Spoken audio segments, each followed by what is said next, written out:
Welcome to Sleepy Science Wonders. This is a harbor for the curious. Far from the noise of screens, far from the rush of the day. A quiet corner where science isn't told, it's felt. Where facts don't come to keep you awake, but to invite you into something deeper. A gentle, inward kind of wakefulness. Tonight, we're going very far. To the place where gravity ends. Where air disappears. Where sound is impossible. But first, be here. Right now, in this moment, inside your own body. Take a breath. Deep, slow, quiet. Feel your shoulders drop.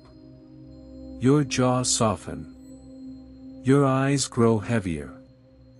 There is nothing you need to think about right now. Nowhere you need to go. Only this voice, these words, and the vast darkness waiting for you. If this quiet journey does something good for you, I'd love for you to like the video, subscribe to the channel, or leave a thought in the comments. It helps this little corner of curiosity find other dreamers, seekers, and sleepy travelers. But for now, there's nothing you need to do. Only let go. Let's begin. Think about this for a moment. Right now, you're breathing. You're not even aware of it. Your lungs expand, contract, expand again. It's so natural you never think about it. Your heart is beating. Your body is carrying its weight. From somewhere deep and invisible, a force is holding you to the ground. That force is gravity. And without it, you would not be you. But imagine this. Early one morning, before the sun has fully risen, a rocket is being prepared in a distant desert. A giant white body, tall as a tower, wreathed in mist. Fuel tanks full to the brim. Engineers running final checks. And there, at the very top of that rocket, inside a small capsule built by human hands, a person is sitting. Just one person. Someone who has lived their whole life on Earth. Who learned to breathe air, to walk on ground, to sleep in a bed, to let go of a glass and watch it fall. All of it learned alongside gravity. And in a few minutes, that person will leave all of it behind. What happens where gravity ends? Life has to begin again. From zero. The body is a system built on thousands of years of evolutionary memory. Every organ, every muscle, every vessel, designed for the pull of this earth. The heart is strong enough to pump blood upward because gravity constantly drags it down. The leg bones are dense and hard because they carry the body's weight every single day. The tiny fluid inside the inner ear dances with gravity to give you your sense of balance. And a rocket, in roughly 8 minutes, tears all of that away from the environment it was built for. 8 minutes. The world's fastest car can reach a few hundred kilometers per hour. But this rocket, in 8 minutes, reaches speeds exceeding 28,000 kilometers per hour. At that speed, you could cross an entire country in minutes. And yet, to the body, all of this feels almost like nothing. First, you feel heavy. As if your body is pressing into the seat. As if an invisible weight is sitting on your chest. Then, everything stops. Gravity, silently and suddenly, lets you go. And in that moment, for the first time, everything floats. The pen you release doesn't know where to go. Slowly, like a thought, it hangs in the air. Water doesn't pour from a glass. The glass itself, if you let go, stays there, hovering. This sensation is a profound shock to the mind. Because the brain loses the concept of down. Thousands of years of instinctive memory try to find meaning and can't. Which way is up? Which way is down? Are those walls? A floor? A ceiling? All of it, equal. Some astronauts take days to adjust to this feeling. Some never fully do. Because this is not just a physical change. This is the erasure of the most fundamental reference point of existence. Direction is gone. And you, inside this small metal shell, are floating in the middle of infinity. But know this. Every person who steps into that infinity is not naked. Every astronaut wears, perhaps, the most complex garment ever made. We call it a space suit. But that name doesn't quite tell the truth. Let your mind's eye picture something. A space suit is, in fact, a small spacecraft. Built to your measurements. Worn on your body. Tested for hours. Every stitch inspected again and again, a personal space capsule. Without this suit, the human body cannot survive a single minute in space. Feel that for a moment. Just 1 minute. No atmosphere. No pressure. Cold approaching absolute zero, or hundreds of degrees of heat where sunlight strikes. Radiation from every direction. Invisible particles moving faster than any bullet. In these conditions, the human body loses consciousness within seconds. Within minutes, damage begins that cannot be undone. And the space suit stands between all of that and you. How does it work? Take a deep breath. Place yourself inside that suit. The first layer, touching the skin, is a soft inner liner. Thin, light, wicking moisture away from the body. Because in space, sweating doesn't stop. The body keeps generating heat. And that moisture needs somewhere to go. Above that, the pressure garment. And listen carefully. This layer was not designed to protect you from the outside. It was designed to protect you from the inside. In the zero pressure of space, without any pressure at all, gases dissolved and the blood would expand. Like a deep-sea diver surfacing too fast. This layer squeezes the body, creating an internal environment similar to Earth's pressure. Can you feel it? That gentle, all-around compression. Almost like an embrace. Then come the thermal layers. In space, temperature swings between two extremes. Hundreds of degrees above zero in direct sunlight. More than 150 below zero in shadow. These layers hold the body in balance between those extremes. Like a perfect thermos. On the outside, the suit's skin, white, bright, strong. This layer deflects micrometeorites. In space, there are particles the size of grains of sand. But they travel at the speed of bullets. This outer shell scatters most of them. Now come to the helmet. The helmet is the suit's most remarkable piece. You look out and see not glass but safety glass. Layered, coated, tested. But the most interesting thing is this. On the visor of the helmet, there is a layer so thin the eye can barely see it. And that layer is gold. Real gold. Gold reflects infrared radiation with extraordinary efficiency. The raw sunlight in space, unfiltered, unscattered, is far more intense than the sunlight we know on Earth. This gold layer reflects that energy back, protecting the astronaut's eyes and face. It doesn't rust. It doesn't degrade. It holds up under the harshest conditions in the universe. Think about that. One of humanity's most advanced pieces of technology is protected by a layer of gold, perhaps the oldest, most valued metal in history.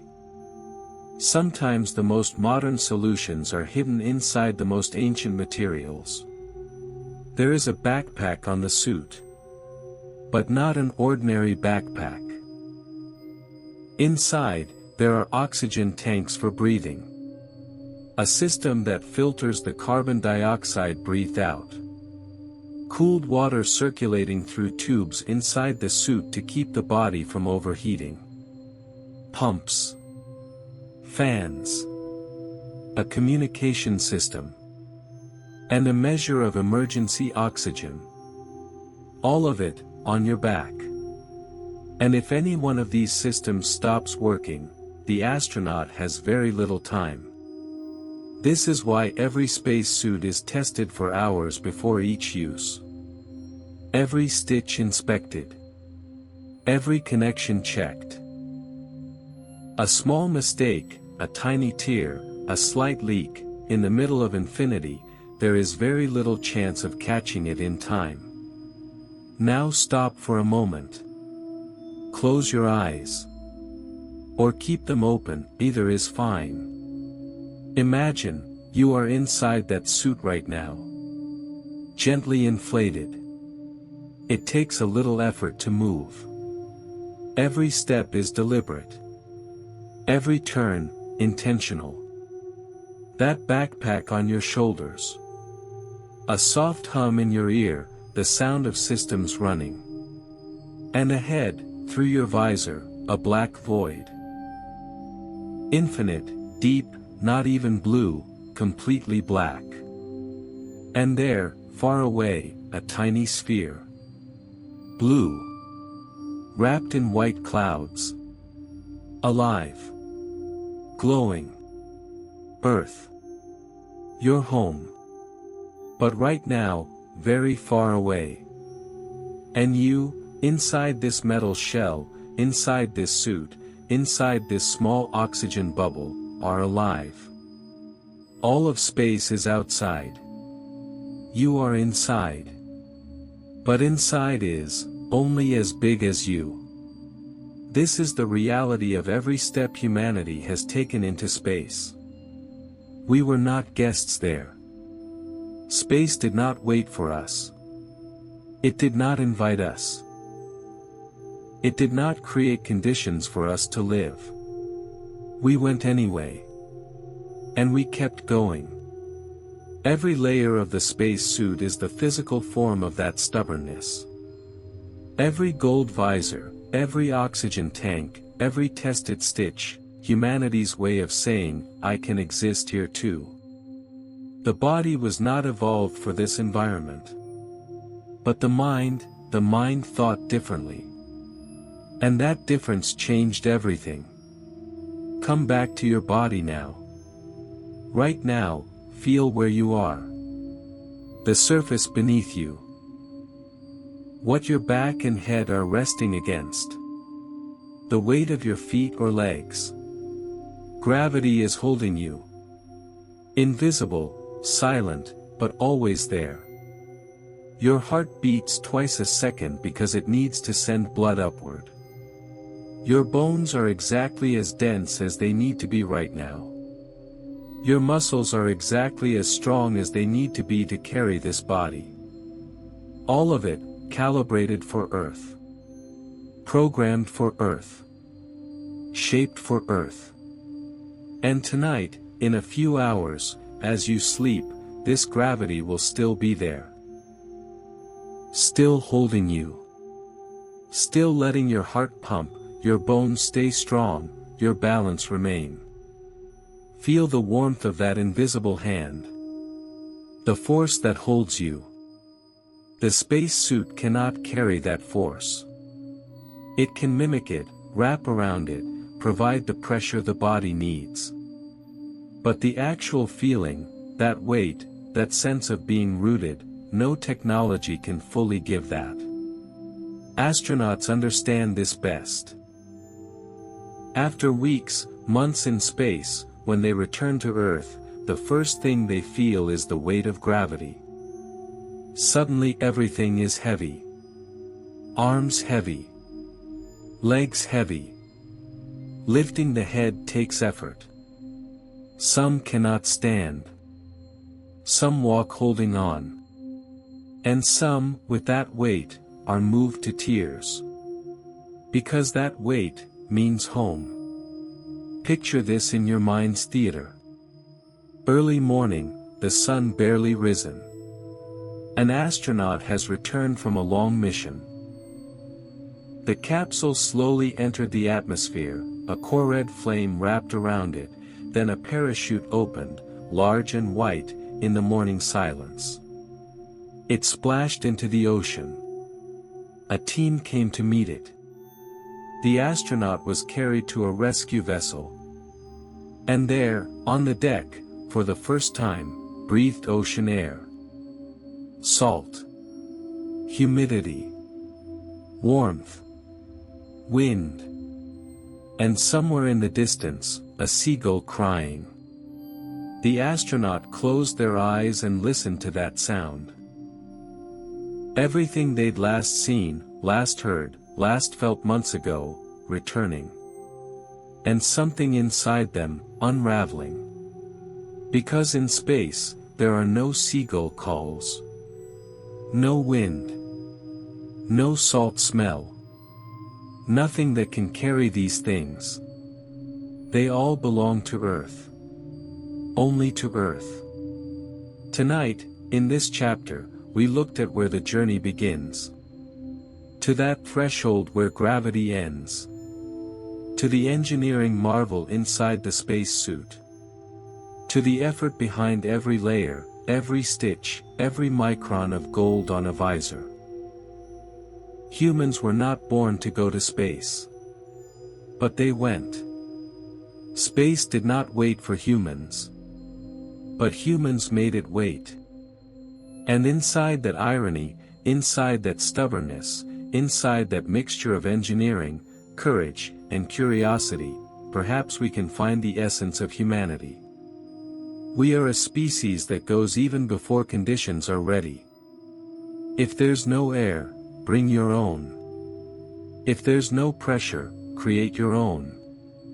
If there's no gravity, learn to adapt your body to it. And in the cold silence of space, inside that small metal shell, inside millions of years of evolutionary inheritance, a human takes a breath.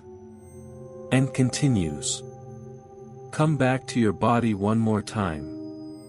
You are breathing. Notice this. The rise and fall of your chest. Air entering through the nose, filling the lungs. For a moment, notice how effortless this act of breathing is. You don't think about it. You don't control it. It simply happens. In space, this is almost an impossible luxury. Here, right now, this room or this space is giving you air freely. Gravity asks for nothing in return for holding you. Your body, in this moment, is designed exactly for the environment it's in. This is a gift. And tonight, perhaps you can sleep feeling this gift a little more deeply. Every breath, a grace. Every step, a miracle. Every silent, unnoticed, ordinary moment, actually a perfect balance created by millions of years of the universe. Let that feeling drift through you. Slowly. With a deep breath. In the last chapter, we felt what a quiet gift breathing truly is. If some part of that feeling stayed with you, good. Because now, we're going to look more closely at the body that takes that breath. Not from the outside this time, from the inside. Right now, feel your body. The spine. This column of bone running from the vertebrae of your neck, down your back, to your lower body. Right now, These bones are gently resting against each other, slightly compressed by the soft pressure of gravity. You never notice this in daily life. But this pressure is always there. In every moment of sitting, every step, every time you lie down. Now imagine this pressure, suddenly lifted. In the first few days in space, the vast majority of astronauts notice the same thing. They've grown taller. This is not a metaphor.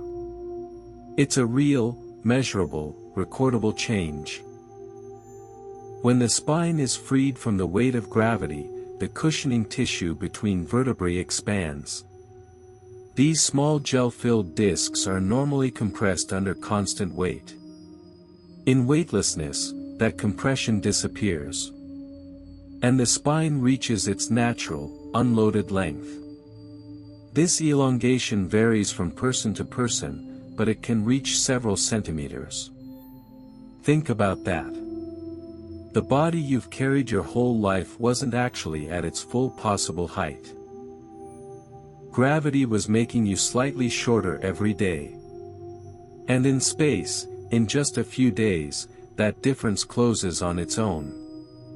But this growth doesn't always feel pleasant. As the spine elongates, the surrounding muscles must also adapt. And muscles don't like sudden changes. In those first days, many astronauts deal with back pain. The muscles don't know how to work at this new length. Signals don't match up with the nervous system. And the body begins searching for a new posture in weightlessness.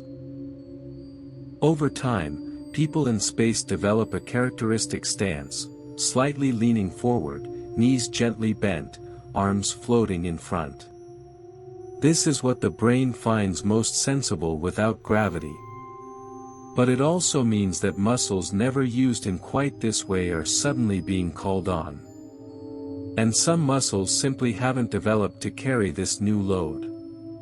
The body has to relearn. Not from zero. But close. Take a deep breath. In this quiet moment, feel your heartbeat. Somewhere in the center of your chest, slightly to the left, that rhythm. Regular. Calm. Tireless, constant. Have you ever wondered why the heart is made of such powerful muscle? Because its job is so hard. It beats roughly 100,000 times a day. And with every beat, it must pump blood to the entire body. To the legs. To the arms. To the head. Especially to the head, because the head is where gravity creates the most resistance. Blood doesn't want to be pumped upward. Gravity pulls it down. The heart wrestles with this gravity constantly. In space, that wrestling stops. Without gravity, blood is no longer pulled downward. It begins to distribute evenly throughout the body. And this equalization, at first, creates a problem. More blood and fluid than usual collects in the head region. Astronauts know this feeling well. In the first days after reaching space, their faces puff up. Under-eye swelling. A feeling of nasal congestion. Ears that feel full. It's as if they have a mild, constant cold. This is called fluid shifting toward the head. And this shift doesn't just change the face. The pressure inside the skull also changes. This increased pressure presses on the eyes. Over time, some astronauts' vision changes. The optic nerve behind the eye swells slightly. These changes reverse in short missions. But in long missions, they can be permanent. Space can change even your eyesight. Let your mind's eye see this. In the middle of a long mission, an astronaut stands in front of a small round window in the space station. Below is Earth. Clouds, ocean, continent edges. But slightly blurrier than before. The astronaut squints. Moves a little closer to the window surface to see better. And realizes, this blurring isn't from the glass. It's coming from inside. The eyes have changed. In that moment of realization, watching the beauty of space, understanding that the body is struggling to adapt to this experience, paying an invisible cost in every cell. This is one of space's quietest paradoxes. Everything is magnificent. But the body pays the price of that magnificence in every cell. Now feel your legs. Their weight. The side touching the floor or surface. The muscles. The bones. You don't notice, but right now your leg bones are strong because they carry this weight. Every step you take, every staircase you climb, even just standing still, the bones feel that load and grow stronger in response to it. Bones grow stronger under pressure. This is one of the most remarkable features of the human body. Bone tissue is alive. It constantly renews itself. Old cells dissolve, new ones form. And this renewal process is largely dependent on mechanical stimulation. If there's load, there's strengthening. If there's no load. In space, there is no load. And bones don't know what to do in that void. Minerals seep from bone into blood. Calcium begins to leave the body. Bone density decreases by approximately 1% per month. This rate is faster than the most severe cases of osteoporosis on Earth. The femur, the thigh bone, and the spine are affected most quickly. Because these are the bones that normally carry the most weight. Astronauts know this. And they fight it every single day. In the space station, one module holds special exercise machines. But these machines are very different from those on Earth. Because when you run on a treadmill on Earth, your feet press on the surface. The surface gives you resistance. That resistance strengthens your bones and muscles. In space there's no surface to press against. For the body to get resistance, a special system is needed. Astronauts are strapped to the treadmill with elastic cords. These cords pull them toward the belt. So with each step, there is resistance, however slight. But this resistance is far less than on Earth. And no matter how much they exercise, bone loss cannot be completely stopped. Only slowed. And this exercise is not optional. Astronauts may exercise up to 2 hours a day. This is not a choice. It is set by doctors, tracked, recorded. If it isn't done, the astronaut returning to Earth may not be able to stand. Think about this. Someone who has spent months in space working, conducting experiments, managing the station, solving complex problems. And then, returning to Earth, needs help simply standing on their own 2 legs. Because their legs forgot this was their job. Muscles have shrunk. Bones have thinned. The nervous system hasn't sent the maintain balance under weight command in a long time. And the body has started to forget how to process that command. Take a deep breath. Right now, in this moment. How does your body feel? Heavy? Tired? Light? Whatever you feel, know this, that feeling is a feeling Earth is giving you.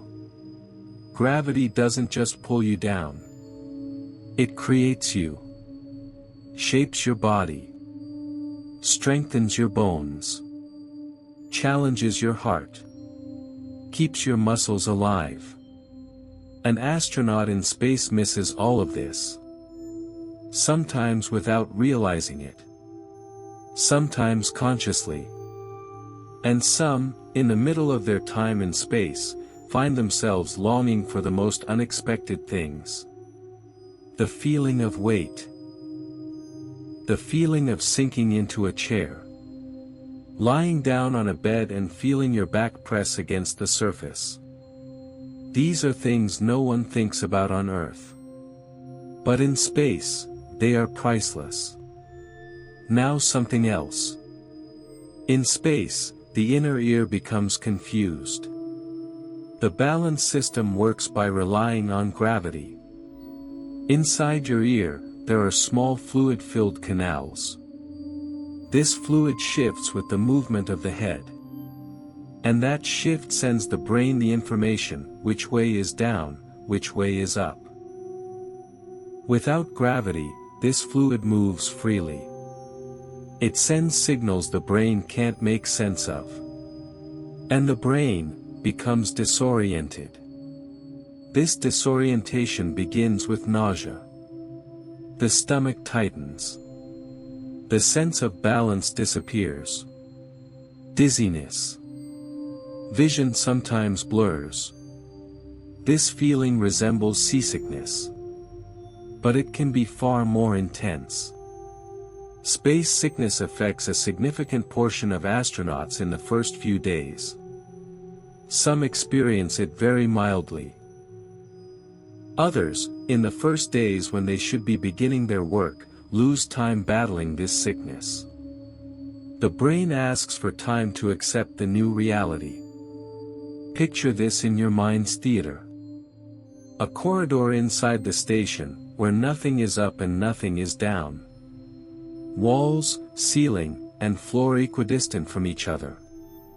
None of them count as ground. All equal.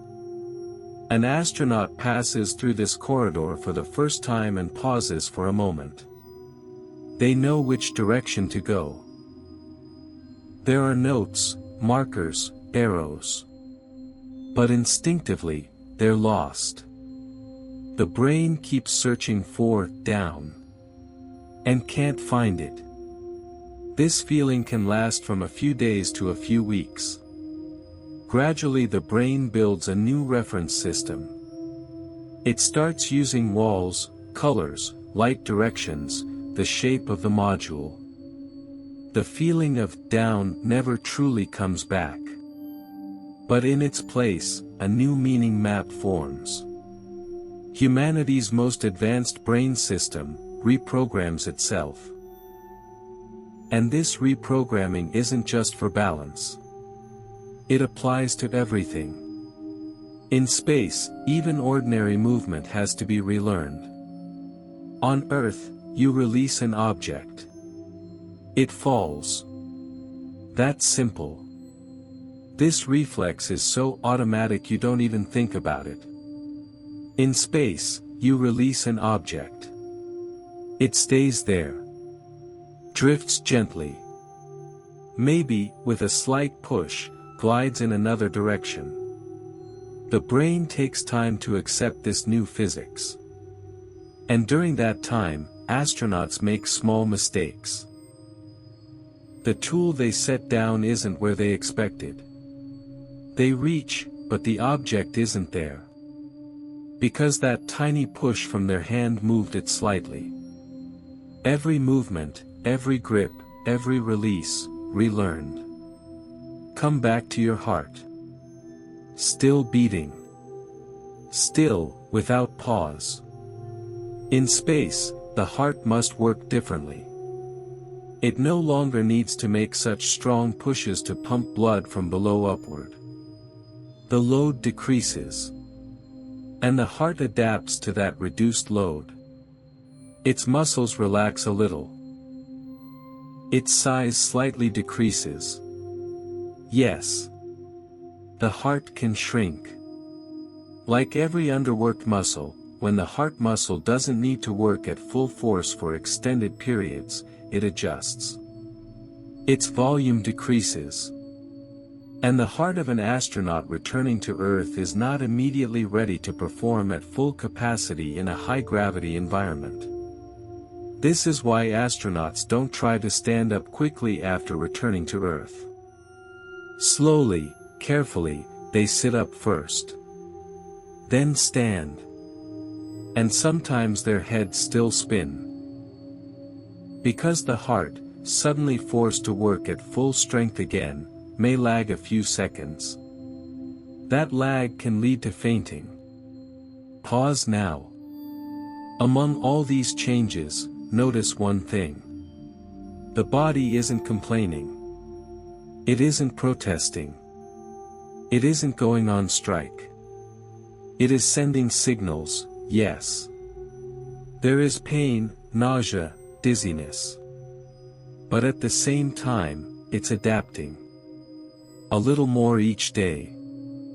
Bones, slowly but surely, keep listening to the signal exercise gives. The brain keeps building its new reference map. The heart keeps searching for its new balance. Muscles keep working with what load remains. The body does not give up. This may be the most striking thing. Even in the most radical conditions of space, the human body finds a way. Not perfect. Not fully successful. But it doesn't surrender. Take a deep breath. Right now, tonight, in this quiet. Your body is working.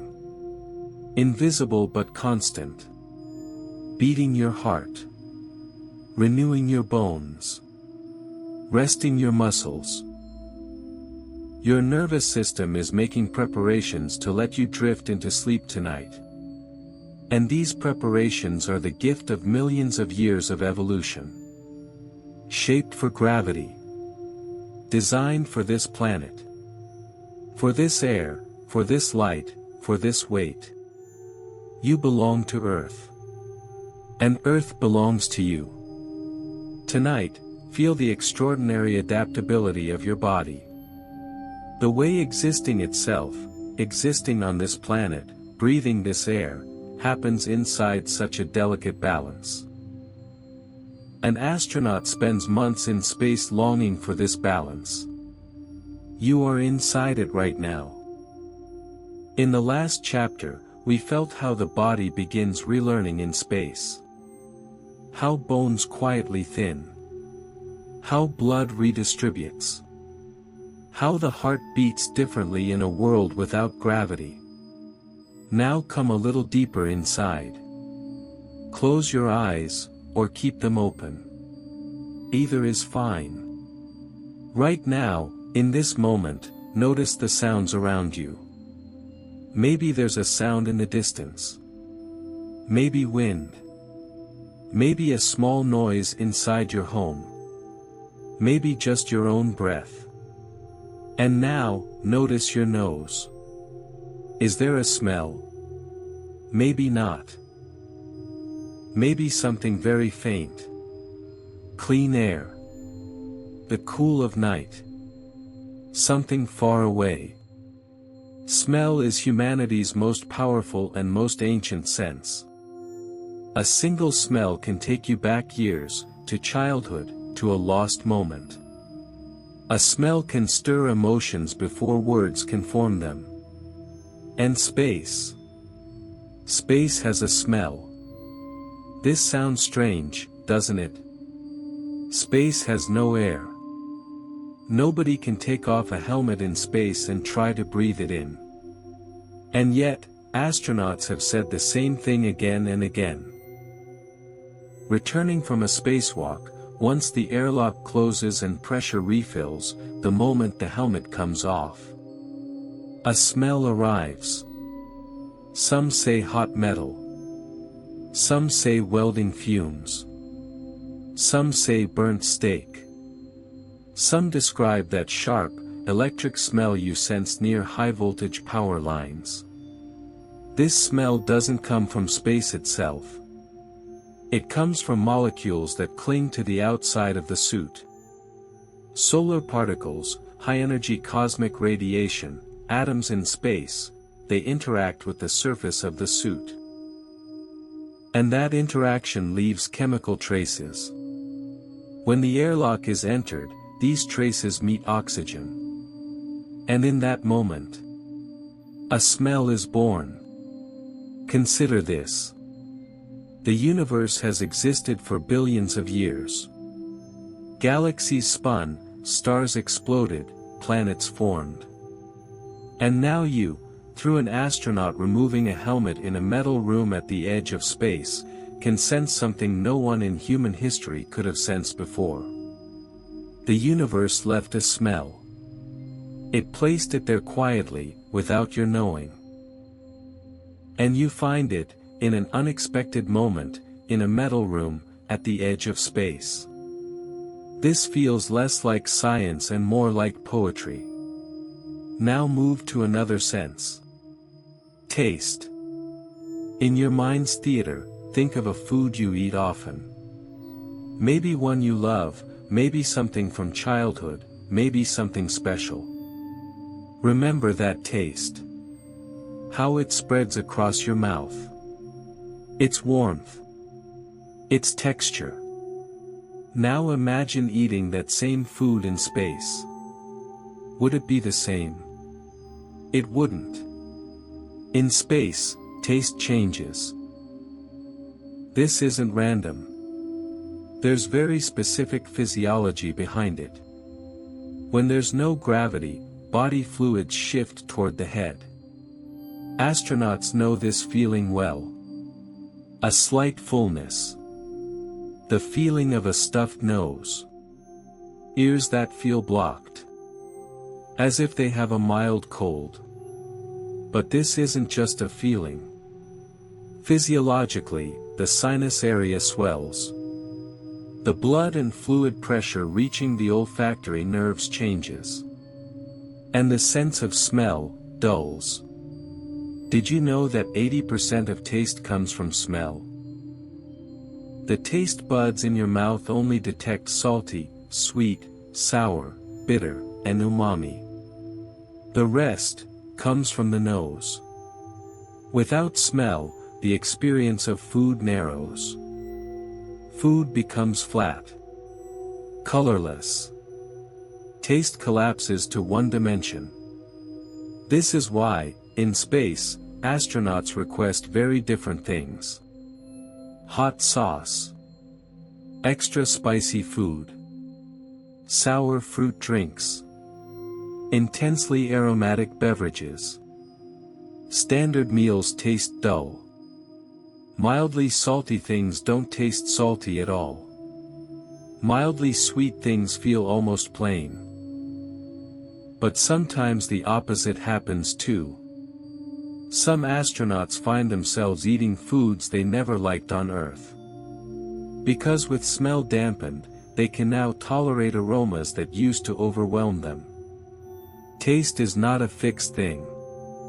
It is a reflection of its environment. And space changes that reflection. Take a deep breath. Right now, with this breath, what do you feel? Is the air cool inside? Light? Dry or humid? The air passing through your nose is giving you so much information. You don't even notice. On the space station, astronauts always breathe the same air. Filtered, processed, recycled. Humidity controlled. Temperature fixed. Smell always the same. Mechanical, neutral, odorless. Over time, this creates its own particular feeling. Monotony. Sensing that even the air is monotonous. And within this monotony, Earth smells become even more longed for. The smell of soil. Rain on pavement. Ocean salt. A pine forest. Even city traffic.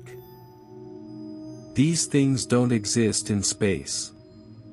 And when they're gone, you understand how precious they were. Now let's talk about tears. This may be one of space's most poetic realities. What happens when you cry on Earth? Tears leave the eye. They run down the cheek. They fall. That's simple. But this simple act depends on gravity. In space, tears do not run down the cheek. The fluid leaving the eye doesn't flow as expected. There's no gravity, no pull, no down. The fluid gathers around the eye, builds up into a spherical accumulation, clings to eyelashes, grows larger and larger, larger and larger. And then, when it's large enough, it separates by its own surface tension. But it doesn't fall. It hangs in the air as a small, trembling, transparent sphere. Astronauts always reach for similar words when describing this. Strange, odd, beautiful, and just as uncomfortable. Because that teardrop sphere doesn't leave. It hovers right in front of the eye. Blurs vision. If you don't have a cloth to wipe it, a cloth will scatter it into smaller spheres. And those spheres can stick to equipment, surfaces, other instruments. In space, crying means learning to manage your tears. This is both a physical and an emotional truth. In space, humans still cry. They still feel. They still grieve, fear, miss things, are astonished. These emotions continue to exist even where gravity doesn't. But expressing them becomes harder. Tears don't flow. Sound echoes through air filtration systems. There's nowhere for privacy except a small sleeping pod. Privacy is a luxury. And yet, astronauts learn to live with all of it. They internalize their emotions. Sometimes in words. Sometimes in writing. Sometimes by moving to a window and looking at Earth. That look says everything. Picture this in your mind's theater. An astronaut in front of the small, round window of the space station. The mission is almost over. Months spent far away.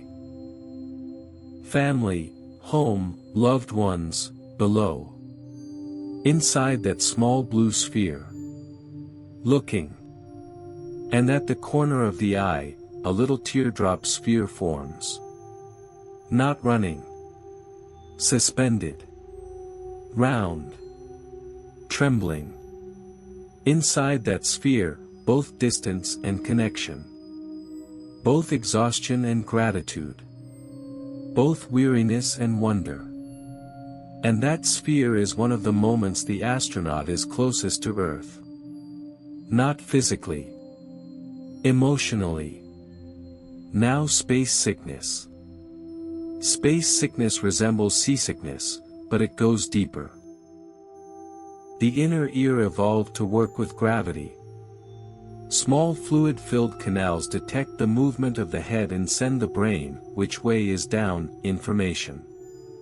In space, this canal produces signals it can't make sense of.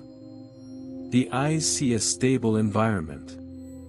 But the inner ear signals as if in constant freefall. This conflict confuses the brain. And the body responds in the way it's adapted to respond to confusion. Nausea. Vomiting. Dizziness. Disorientation.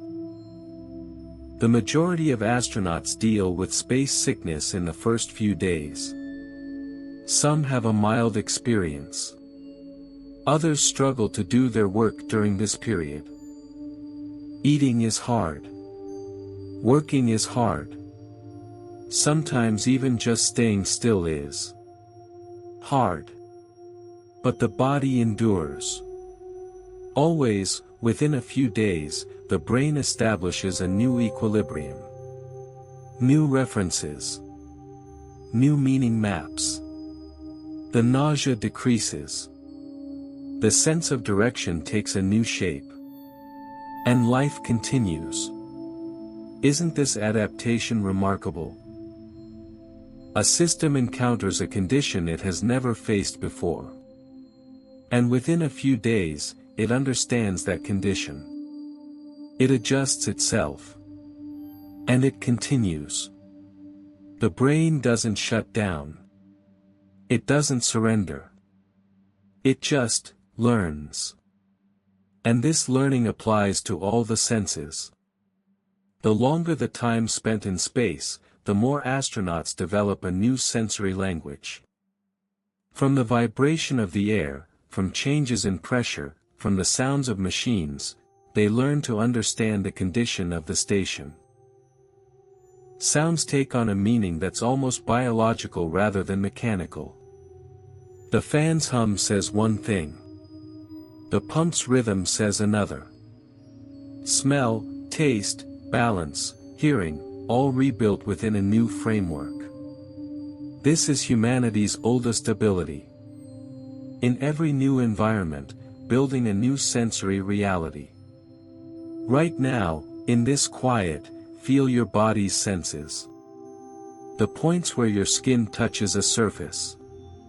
The temperature of the air. The most distant sound reaching your ears. These senses are calibrated for Earth.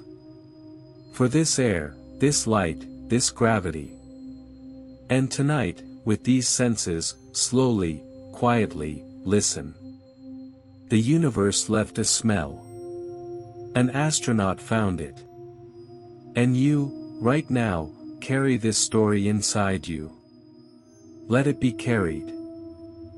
Carrying the quiet from the last chapter, let's now look somewhere much closer. Not to the vastness of space, but to the astronaut's everyday life. Because space is not just full of great questions. It's full of small moments too. Eating. Sleeping. Getting a haircut. And living through the most private, most intimate moment of daily life. All of it, in space, looks completely different. Let's start with food. On Earth, eating is a ritual. Sitting at a table. A plate arriving in front of you. Stirring something with a spoon. Dipping a fork. Taking a bite. Every one of these actions depends on gravity. Food stays on the plate. Because it's pulled downward. Liquid stays in the glass. Because the container holds it. Particles fall. Everything settles on a surface. In space, nothing settles on a surface. Space food is an engineering problem. Every food item must be evaluated for whether it leaves crumbs. A crumb, in space, floats through the air. This floating crumb can enter a ventilation fan. It can stick to a sensitive instrument. It can fly into an astronaut's eye, nose, mouth. This is why bread was banned. Tortillas began to be used instead. Tortillas don't crumble, don't fragment, don't leave crumbs. Liquids are kept in sealed pouches. Taken through a drinking straw. Because a single droplet of liquid forms a small sphere in the air and begins to drift. That drifting droplet could reach electronic circuits. Salt and pepper are dissolved in water. So they can't be released freely. Fruits and vegetables are irradiated to prevent bacterial growth. Heat treated. Vacuum sealed. No cooking. No oven, no refrigerator, no stove. Food is warmed in a food warmer. And eaten. That's it. But over the course of a long mission, that's it, starts to weigh heavily. Because food is not just nourishment. It's culture, family, memory, joy, and a meal pulled from a vacuum-sealed pouch. Can't fully provide any of those. Astronauts, in the middle of long missions, describe missing the most unexpected things. A fresh tomato. Warm, crackling bread. A cold glass of water. Yogurt. Fresh juice. These seem like small things. But far away, in the middle of space, as weeks pass, these small things carry enormous meaning. On the International Space Station, astronauts occasionally receive special packages.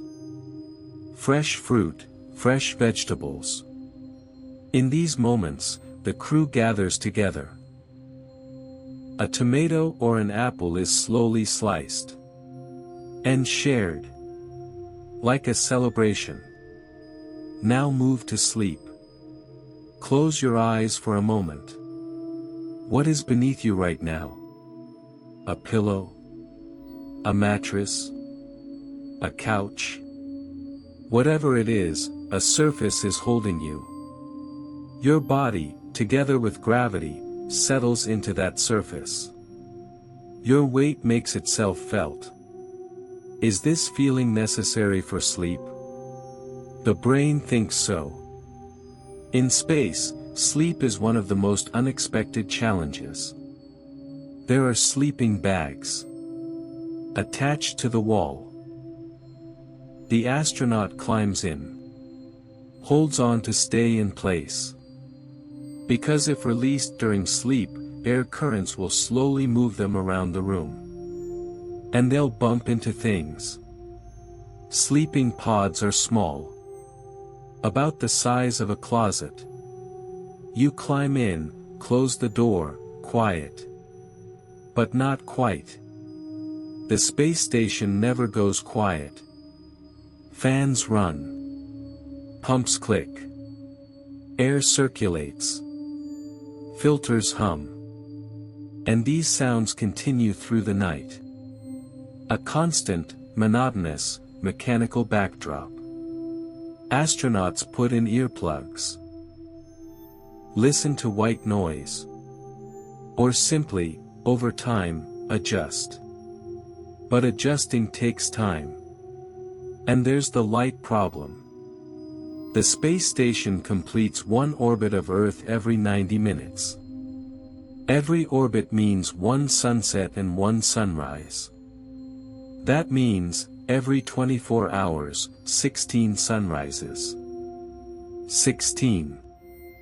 The brain regulates the sleep cycle with daylight. Melatonin is produced in darkness. Suppressed by light. In an environment with 16 sunsets and 16 sunrises, this system gets confused. This is why astronauts set the station's lights to Greenwich time. At certain hours, they create artificial darkness. Close the shutters. They forcibly synchronize the biological clock with Earth time. And dreams are different. Many astronauts describe the dreams they have in space. Falling. Flying. Getting lost. Drifting through the air. The brain organizes the day's information during sleep. After a day spent inside a reality that's weightless, directionless, unfamiliar, sleep carries that unfamiliarity too. Some astronauts say they need a few seconds upon waking to understand where they are. Which is the wall, which is the ceiling? What's outside? And then, slowly, the reality of the day settles back into place. Now hygiene. No shower. This is a very simple reality, but a very significant one.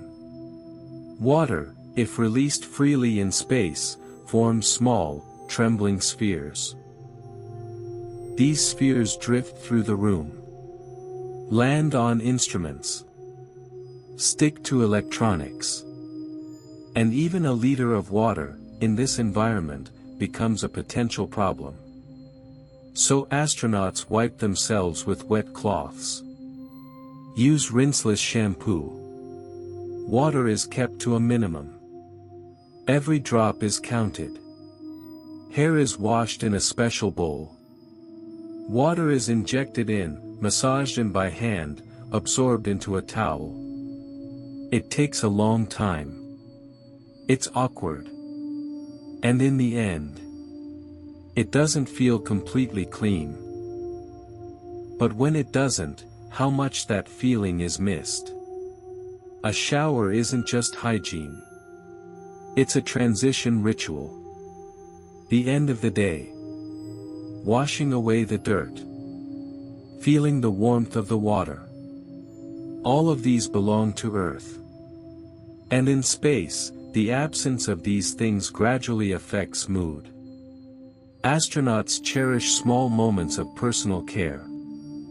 Brushing teeth. Wiping the face. Combing hair. These routines are small connection points. To the world below, to oneself, to what's normal. And haircuts. In space, when getting a haircut, a vacuum tube is attached to the scissors. Because every cut hair, in a weightless environment, drifts through the air.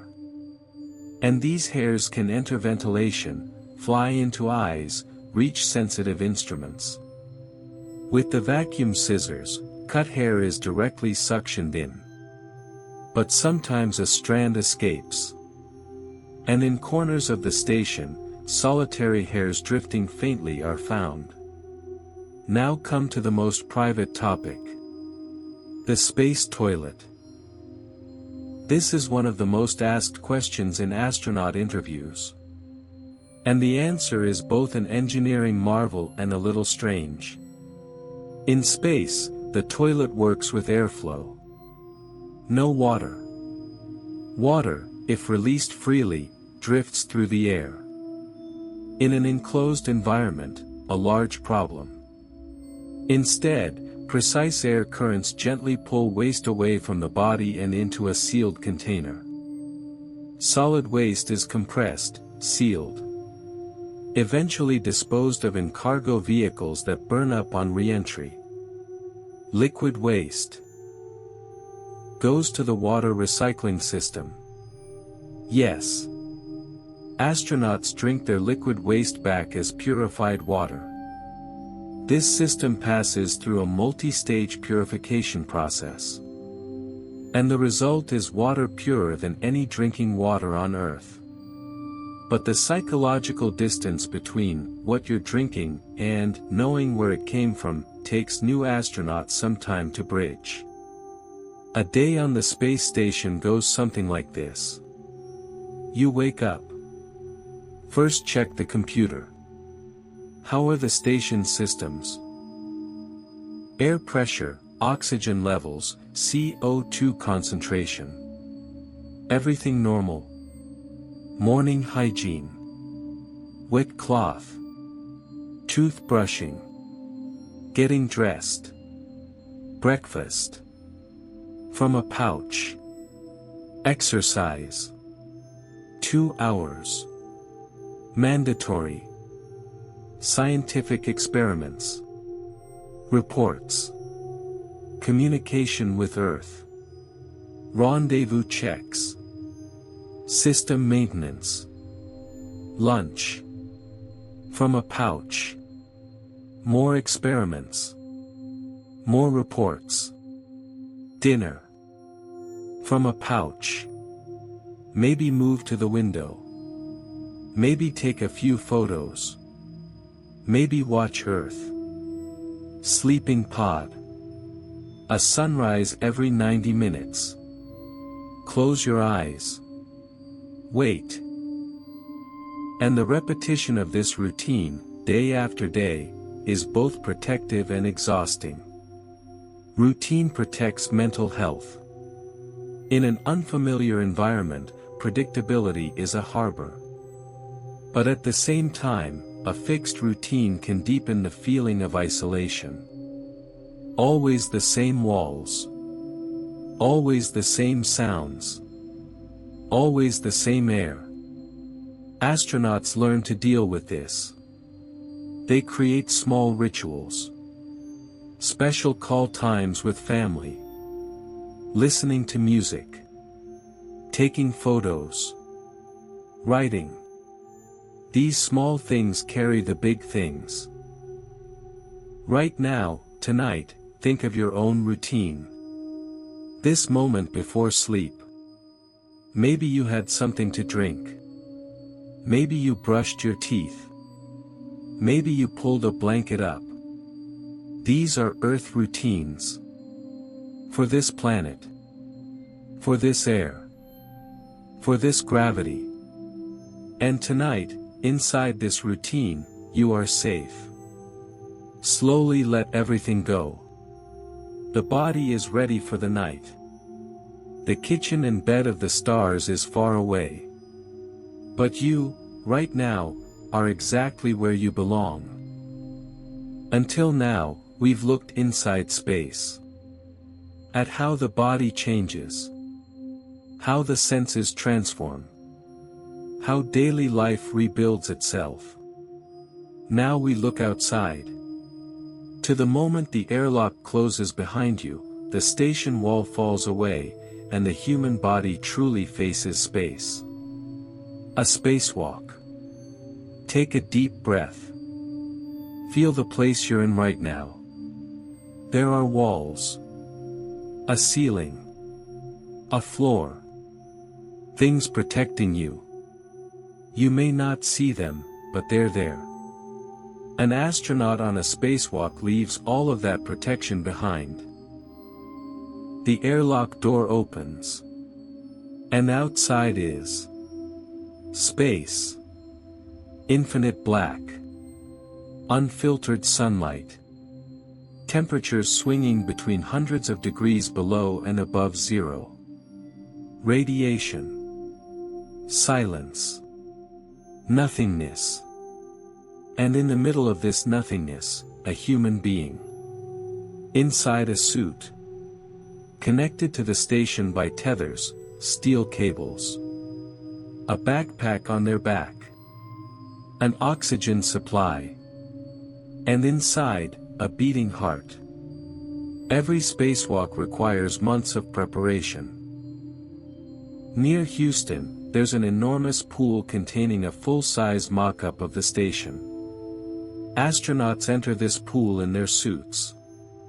The suit is precisely weighted and pressurized to remain perfectly neutral in the water, not sinking, not floating, suspended in between. This is the closest simulation of weightlessness without leaving Earth. And in this pool, every movement is learned individually. Which direction to turn every bolt. How to connect every cable. How to open every panel. How to return in every emergency. Hours. Days. Weeks. Then comes the real thing. The airlock opens. The astronaut steps out onto the station's exterior. And in the first second, nothing prepares you for this. Earth, below. A rotating, living, breathing sphere. So large that the horizon bends. And above, in every direction, infinite black. No amount of preparation can fully give you this feeling. Every movement in a spacewalk is deliberate. You cannot run. You cannot turn quickly. Every step is calculated. Every handhold carefully chosen. Because a small push can move you away from the station. And moving away may not mean coming back. This is why there are tethers. Steel cables. Attached to the station. Multiple, so that none can fail alone. But even so, every movement carries this risk. Every momentary inattention. The gloves are critical in all of this. And here you encounter an unexpected truth. A space glove is an engineering marvel. Inside, a heating system. Protection against radiation. A pressure system. Micrometeorite protection. Every movement of every finger designed to millimeter precision. But this precision comes with weight and stiffness. The gloves are inflated. Under pressure. And this pressure makes the hand stiffen. Every grip, every hold, every bolt turned, is done against resistance. After a spacewalk, astronauts' hands can be bruised, swollen, with damaged nails. During long spacewalks, permanent joint damage can even occur. But they still do it. Because a spacewalk is the purest moment of being an astronaut. The most real moment. Outside, there is only you and the universe. The station is large, but looks small beside it. Earth is vast, but looks small beneath it. And you, between the two, suspended in that thin suit, hang between two enormities. Astronauts struggle to describe this moment. Words fall short, they say. Photos don't capture it. Video doesn't give the feeling. Because this is a physical feeling. Being inside space. Being truly close to the stars, with only a suit between you. And in this moment, some astronauts say they cried. With tear spheres, inside the helmet. Because they are face to face with the greatest thing they have ever seen. And they have no words. During a spacewalk, time also seems to flow differently. It can last 6, 7, 8 hours. But inside, it feels short. Because every moment demands attention. Every moment, something is being done. And every moment, accompanied by that incomparable view. The task ends. Back into the airlock. Door closes. Pressure refills. And at that moment, the silence of outside ends. The sound of inside begins. Fans. Pumps. The voices of crewmates. Communication with mission control. The astronaut comes out of the suit. Hands tremble. Fatigue arrives all at once. But in the eyes, something remains. A light. A feeling. Indescribable but there. Now think of your hands. Right now, tonight, in this moment. Feel your hands. Your palms. Your fingers. What did these hands do today? Maybe they held something. Maybe they wrote something. Maybe someone held your hand. On Earth, hands are free. They can touch any surface. Feel any texture. Wind, rain, a child's hair, soil. A hand inside a space glove can feel none of these. But those same hands turned a bolt on the exterior of space. Worked in places no human hand had ever reached. Physically touched the universe. Hands at the threshold of infinity. Tonight, let your hands rest. Feel their weight. Let them be still. Think of those distant hands. And from inside, quietly, join them. We return from the spacewalk, from that threshold. The airlock closed. But some dangers don't stop when the door closes. Because space's most real threats are invisible. They are silent. Colorless. They pass through without being felt. And these may be some of space's deepest realities. Let's start with radiation. On Earth, millions of years of life existed, evolved, grew. And throughout this time, our planet had two protective shields: the atmosphere and the magnetic field. The atmosphere absorbs most harmful radiation. The magnetic field deflects high-energy particles away from Earth. These two systems are an invisible shield protecting life. In space, this shield is gone. Space is full of radiation. The sun constantly emits particles. When stars explode, energy erupts from the centers of galaxies. This energy comes from every direction in space. It doesn't stop, doesn't deflect. It passes through metal, through glass, through the layers of the suit. It slows, but cannot be stopped. And when these particles reach DNA, they cut the strand. DNA is the instruction book inside the cell. How to grow. How to multiply. What to produce. All written here. Radiation can tear pages from this book. A cell can multiply with wrong instructions. This wrong multiplication can become cancer. Astronauts, for every day spent in space, are exposed to far more radiation than on Earth. This dose is calculated, monitored. And every astronaut has a lifetime maximum dose limit. Astronauts who approach this limit may never go to space again. And there are cosmic rays. Cosmic rays are high-energy particles coming from the depths of space. From supernova explosions. From black holes. From galaxies. From billions of light-years away.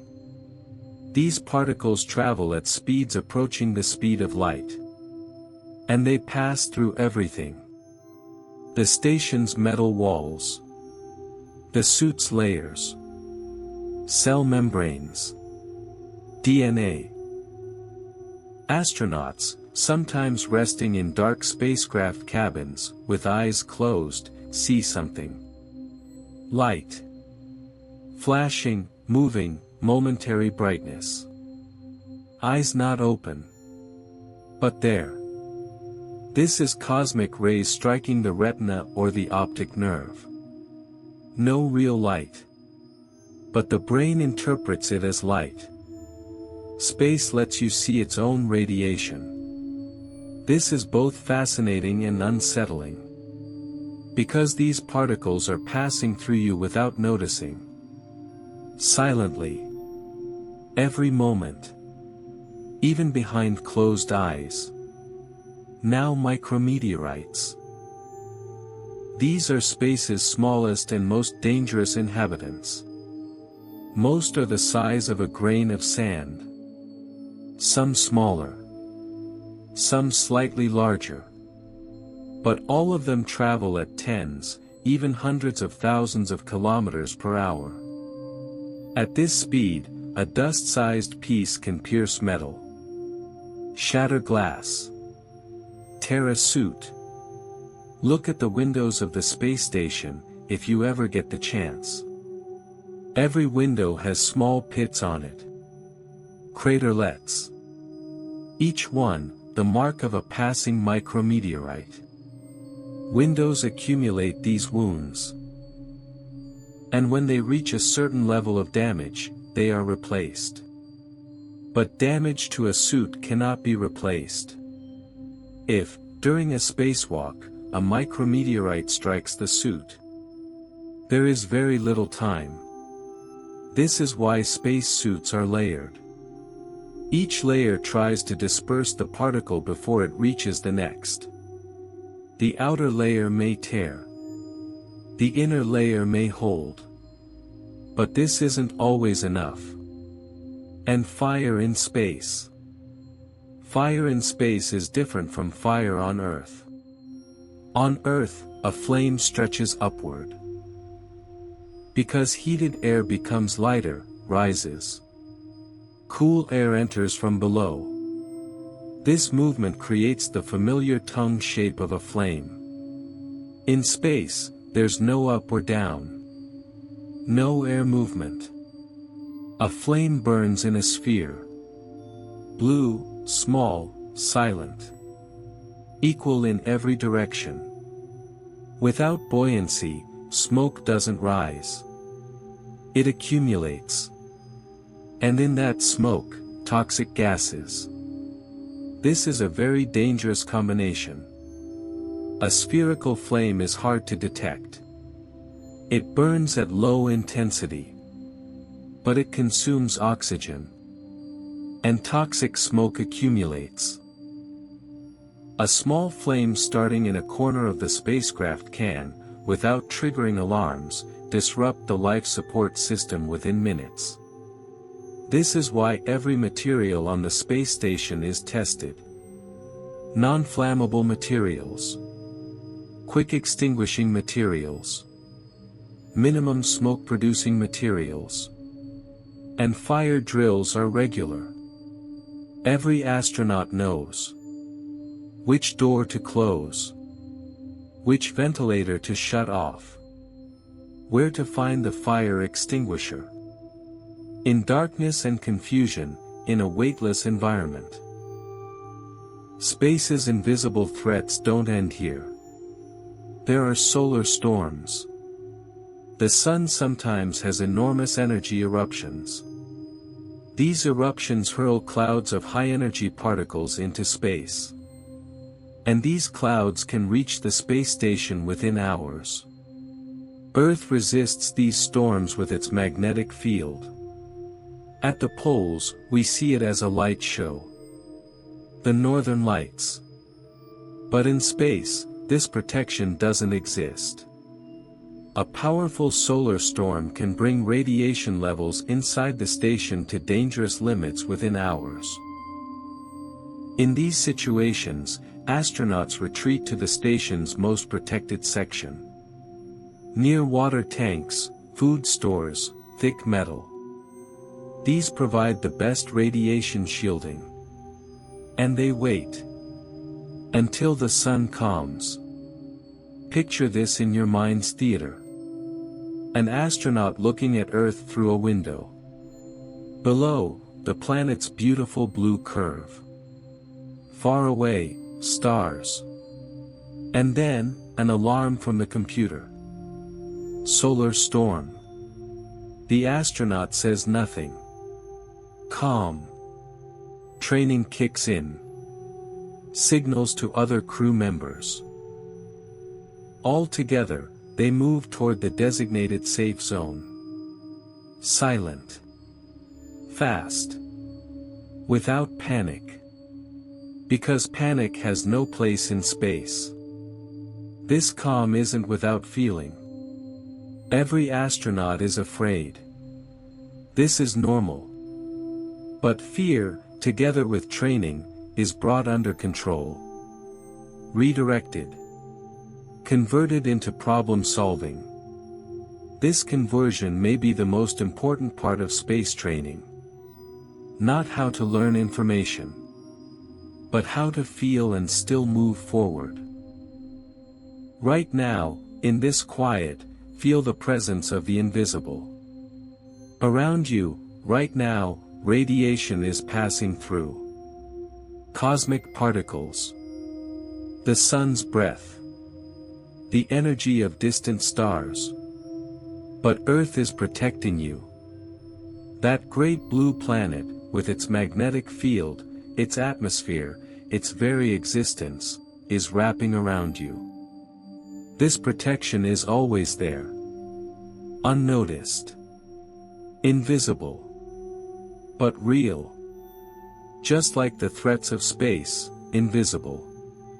But real.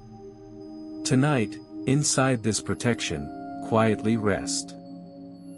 In this chapter, perhaps the most poetic physics in all of space. Because this needs to be said about the International Space Station. It is constantly falling. Every second. Every minute. Every day. Falling. But it never hits the ground. To understand this, imagine something.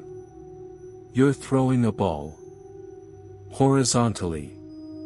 A hard throw. The ball goes, and then, gravity pulls it downward. It traces a curved arc. It hits the ground. Throw harder. The ball goes farther. But it still falls. Now, throw so hard that, as the ball falls, the Earth's surface also curves away. If the rate of falling matches the rate of the Earth's curvature, the ball keeps falling. But never hits the ground. Because the surface is moving away from it. That's an orbit. The space station travels at 28,000 kilometers per hour. At this speed, for every distance it falls, Earth's surface curves away by the same amount. So the station keeps falling, but never crashes. And everything inside is also falling. The astronauts are also falling. This is why everything floats. Because everything is falling in the same direction at the same speed. Gravity exists, but its effects aren't felt. As if it doesn't exist. This is the real explanation of weightlessness. It doesn't mean there's no gravity. Gravity is present. But because the station and everything inside it falls at the same speed, they feel weightless relative to each other. Just like if an elevator's cable snapped and it went into free fall, what would you feel inside? Weightless. As if flying. But you'd actually be falling. To stay in this fall without leaving it, the station must continuously fire its engines. Even the tiny friction of the upper atmosphere gradually slows the station. A slowing object leaves its orbit and begins to fall. This is why, at certain intervals, the station's engines run. Its speed is readjusted. Its orbit maintained. Without this, the station would enter the atmosphere within a few years. And time flows differently inside this home. Einstein said this 100 years ago. Time depends on speed and gravity. As speed increases, time slows. As gravity decreases, time speeds up slightly. The space station is both fast and in lower gravity. These two effects partially cancel each other. In the end, the clocks on the station differ from those on Earth by a very small amount each day. This difference is billionths of a second. But real. Measurable. Proven. The astronaut on the space station ages microseconds slower than their twin on Earth. But this isn't just a number. Think of it as a metaphor. Time is not a constant river. A flow with variable surface, variable speed. It speeds up in one place. Slows in another. Near a planet, near a massive body, time bends. And we live inside this bending. Without noticing. Without sensing it. But space makes this reality visible. Come back to the sounds of the space station. We said it before. The station never goes quiet. But for astronauts, these sounds carry a different meaning. The fan's hum is proof that the life support system is running.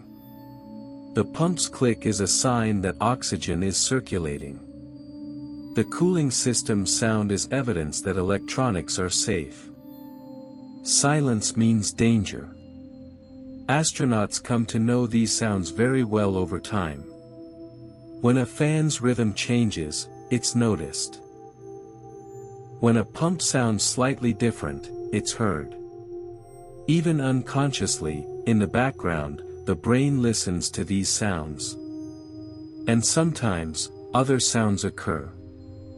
As the station passes from sunlight into shadow, metal expands and contracts. This expansion and contraction creates sounds. A faint groan. A click. A creak. Astronauts describe this as a ship sound.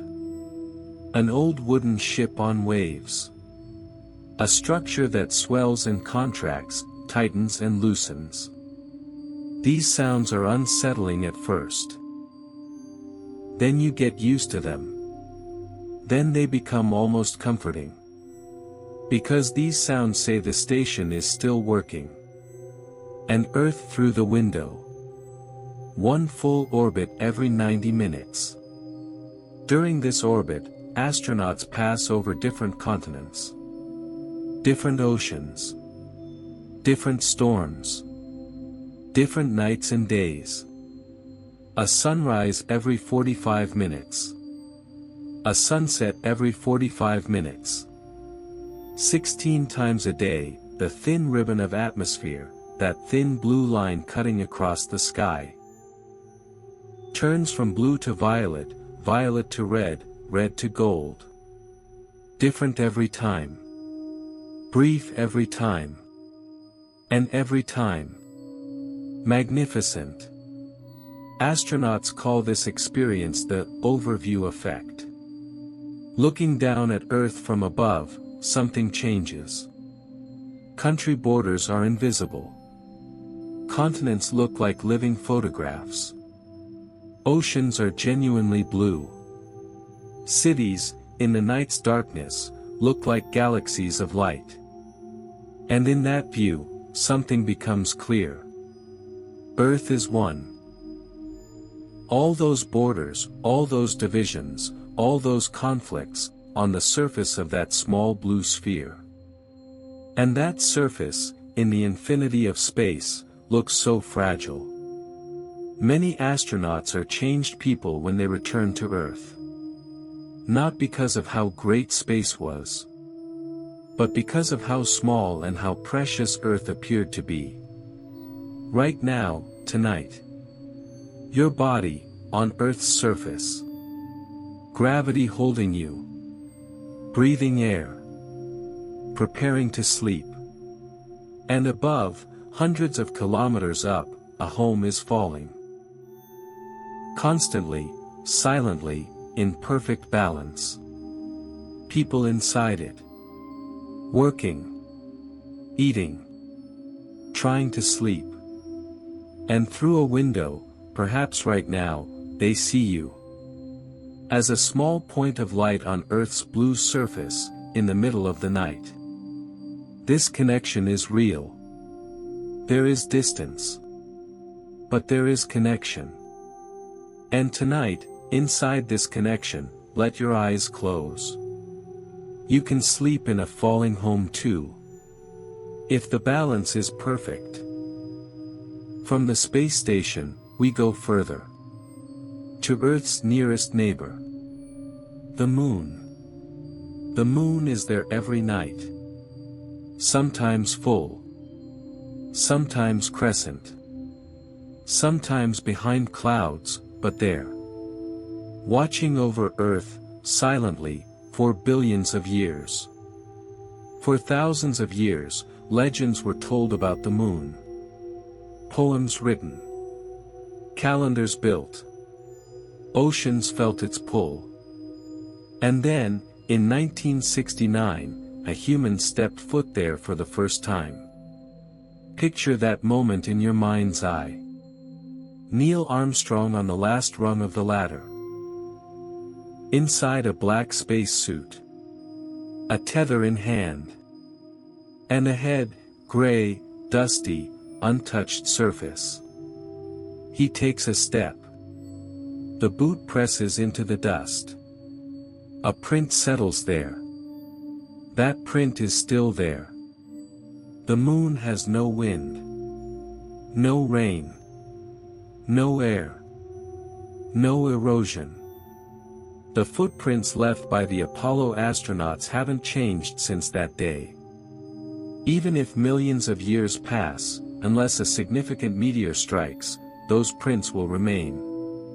Like fossils carved into stone. But much fresher. On Earth, it takes hundreds of years for a human to leave marks that last. But on the Moon, a few steps remain for millions of years. Apollo astronauts noticed something every time they went out onto the Moon. Dust. Dust everywhere. Gray, fine, clinging to everything dust. This dust is nothing like the sand on Earth. Earth's sands have been rounded by millions of years of water and wind. Their edges smoothed. Moon dust has never undergone such a process. For billions of years, meteors have struck.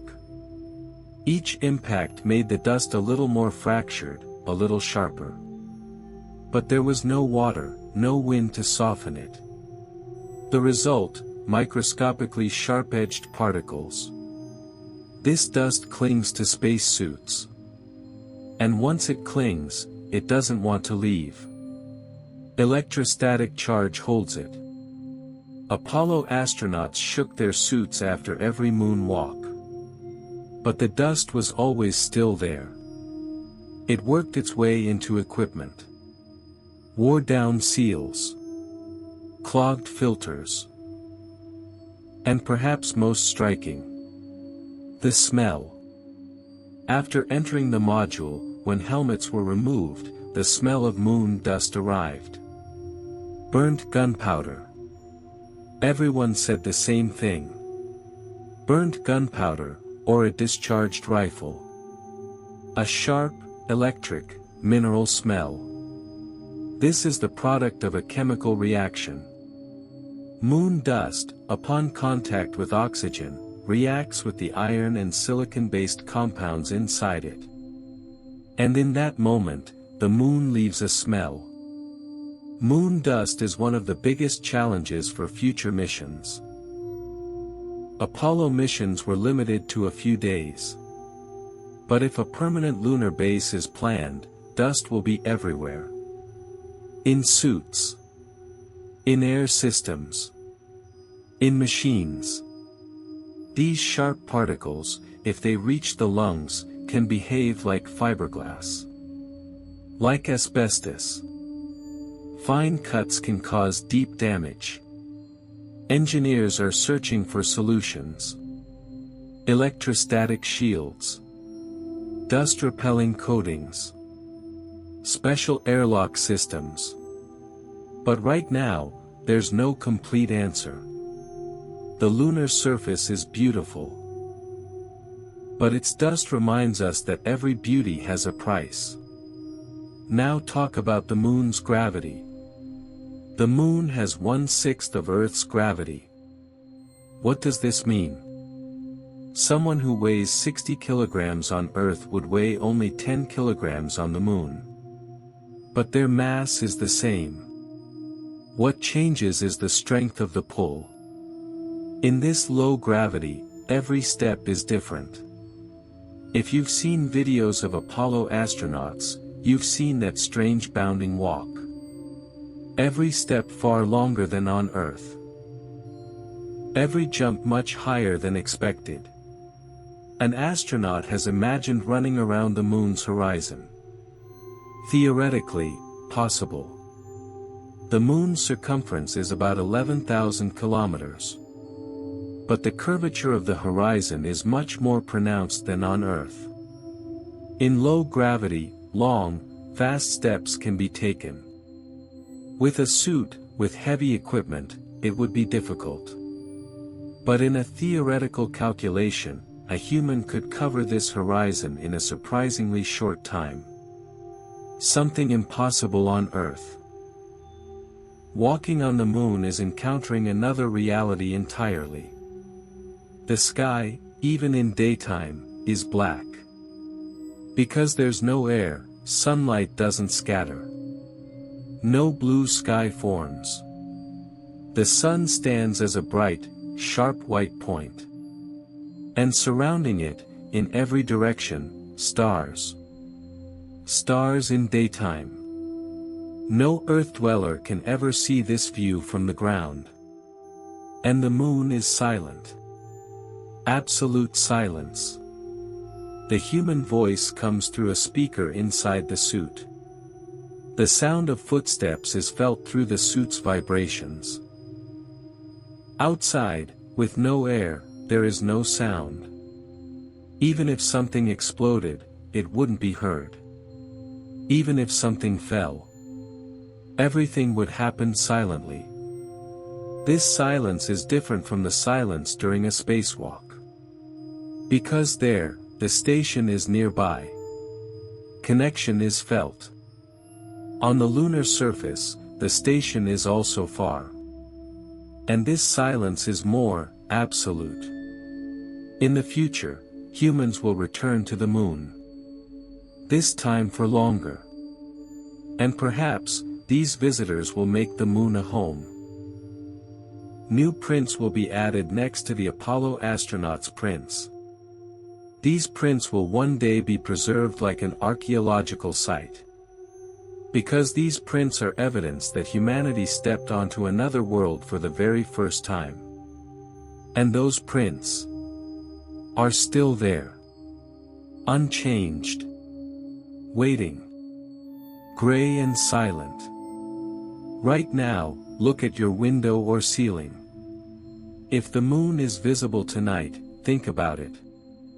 Its gray surface. Its silence.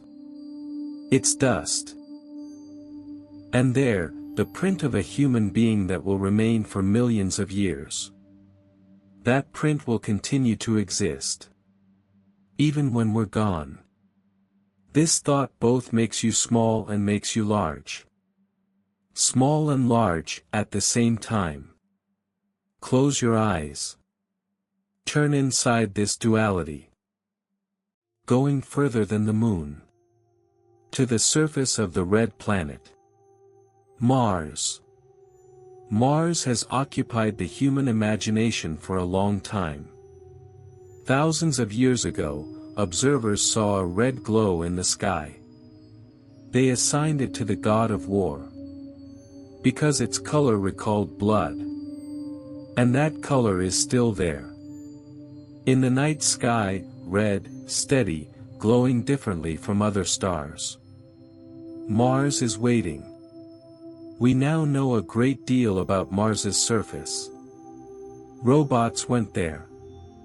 Took photographs. Took soil samples. Measured the air. Measured distances. And one of these revealed something very unexpected. At sunset on Mars, the sky turns blue. On Earth, sunsets are red and orange. The reason is the way the atmosphere scatters sunlight. Short wavelengths, blue light, scatter in all directions during the day. The sky appears blue. At sunset, sunlight must pass through a longer column of air. And along this long path, the blue wavelength is lost. What remains is red and orange.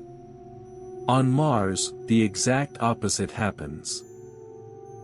Mars's thin atmosphere, filled with iron-rich dust, scatters the red wavelengths. As the sun approaches the horizon, it is surrounded by a soft blue halo. And further away, the sky fades into amber and rose tones. On Earth, blue sky, red sunset. On Mars, red sky, blue sunset. Imagine. Red desert.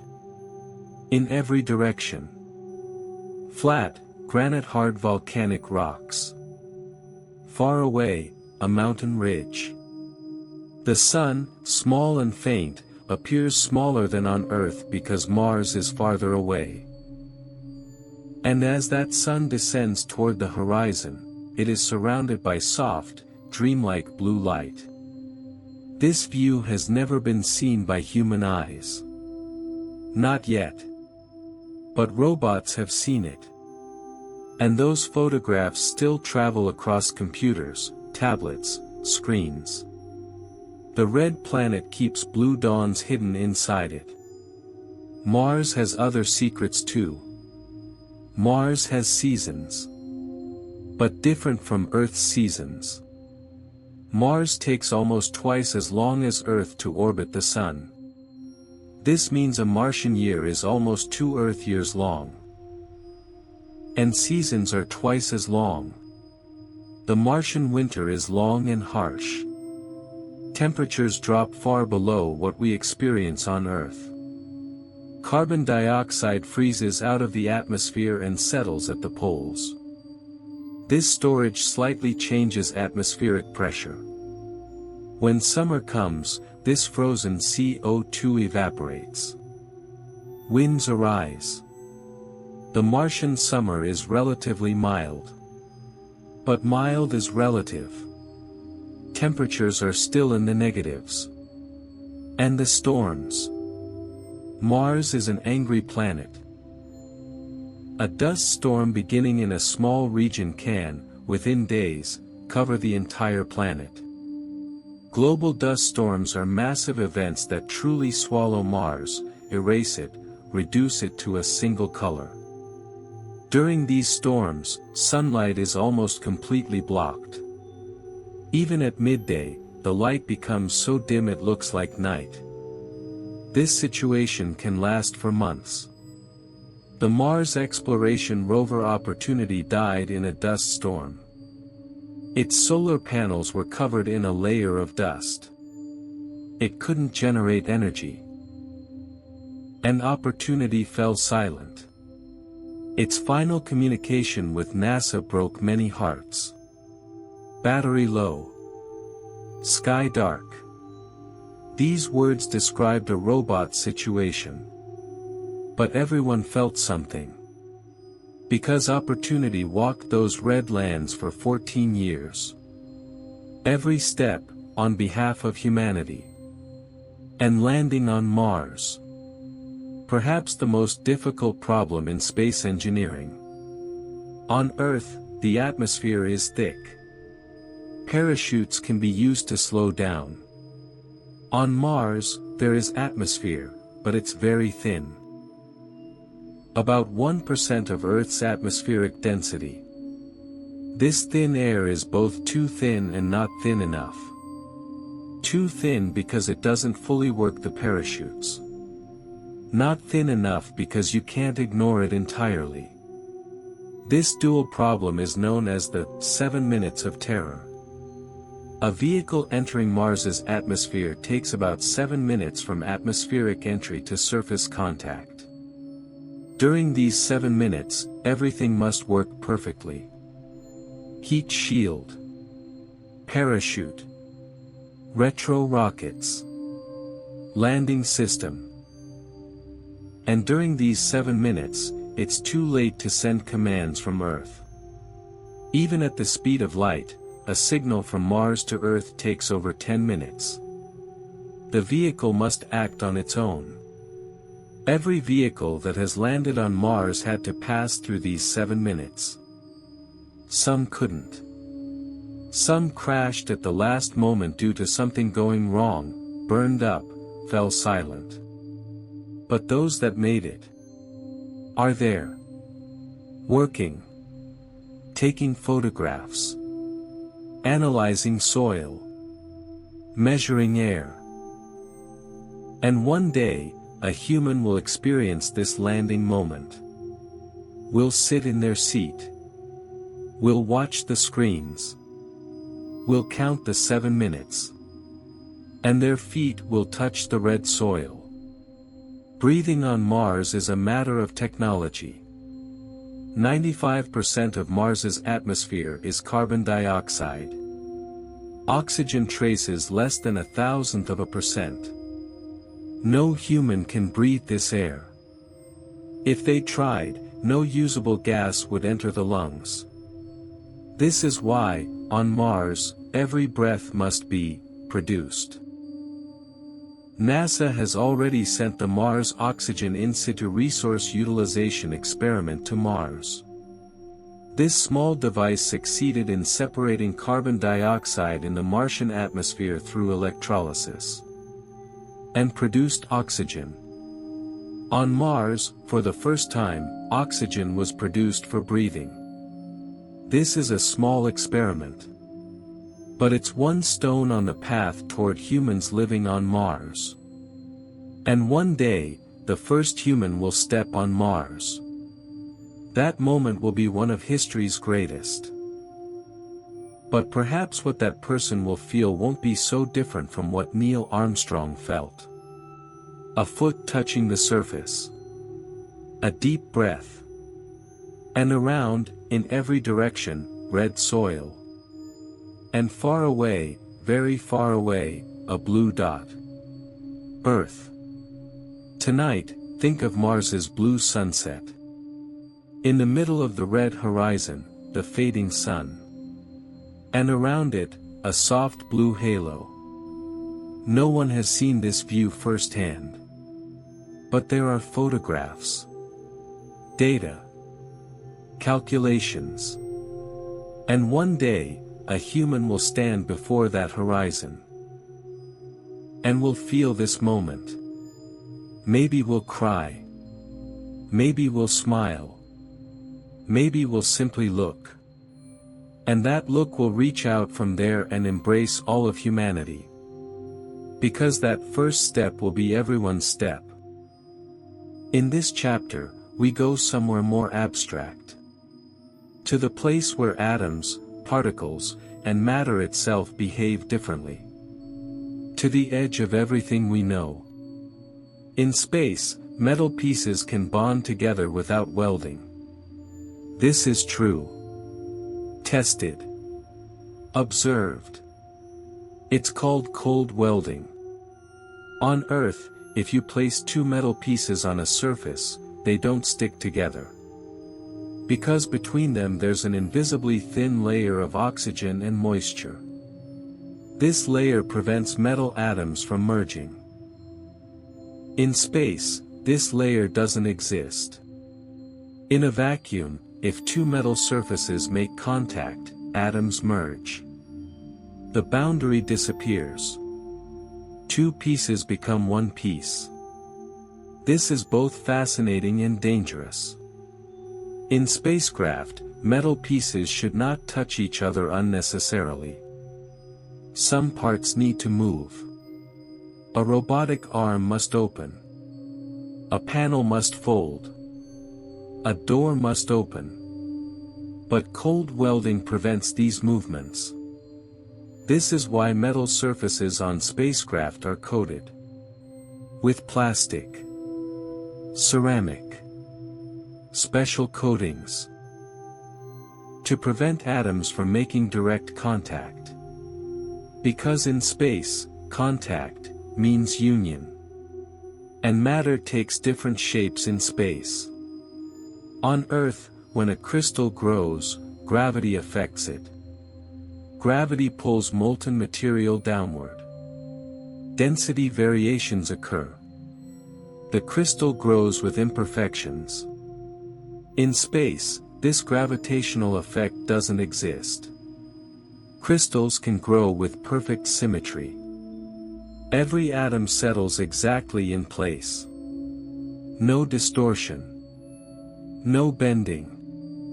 The result: crystals of a purity impossible to produce on Earth. These crystals, for medical devices, for electronics, for future spacecraft components. Space factories could one day produce materials impossible to make under gravity. Now come to time. Time doesn't flow at the same speed for everyone. This is the core of Einstein's general theory of relativity. And this theory is now proven. GPS satellites must account for this effect every day. Without accounting for it, positions would drift hundreds of meters within days. As speed increases, time slows. As gravity increases, time slows. Astronauts on the space station move faster than on Earth. This slows time slightly. But they're also in lower gravity. This speeds time up slightly. The two effects are close but not equal. In the end, relative to their twin on Earth, the astronaut lives a few billionths of a second more slowly. This is small. But real. To make this feel real, think. Two siblings. One spends their entire life on Earth. The other lives in space for years. Then returns to Earth. The returning sibling is still a few billionths of a second younger. This is invisible. It can't be understood by looking at their hair, their eyes, their skin. But inside the clock, somewhere, this difference exists. And this difference grows at higher speeds. Imagine a spaceship traveling at a significant fraction of the speed of light. Time inside it flows much more slowly relative to Earth. If such a ship made a journey that would take thousands of years to a distant point in our galaxy, for the crew inside, perhaps only decades would pass. When they returned to Earth, thousands of years would have passed. The world they left would no longer exist. The world they returned to would be completely different. Time is not a river. It's a plural field. Flowing at different speeds everywhere. And come back to the flash that cosmic rays create in the eye. Astronauts, resting in darkness, with eyes closed, see sudden flashes of light. This is not real light. This is high-energy particles striking the retina or optic nerve. The universe is sending you a message.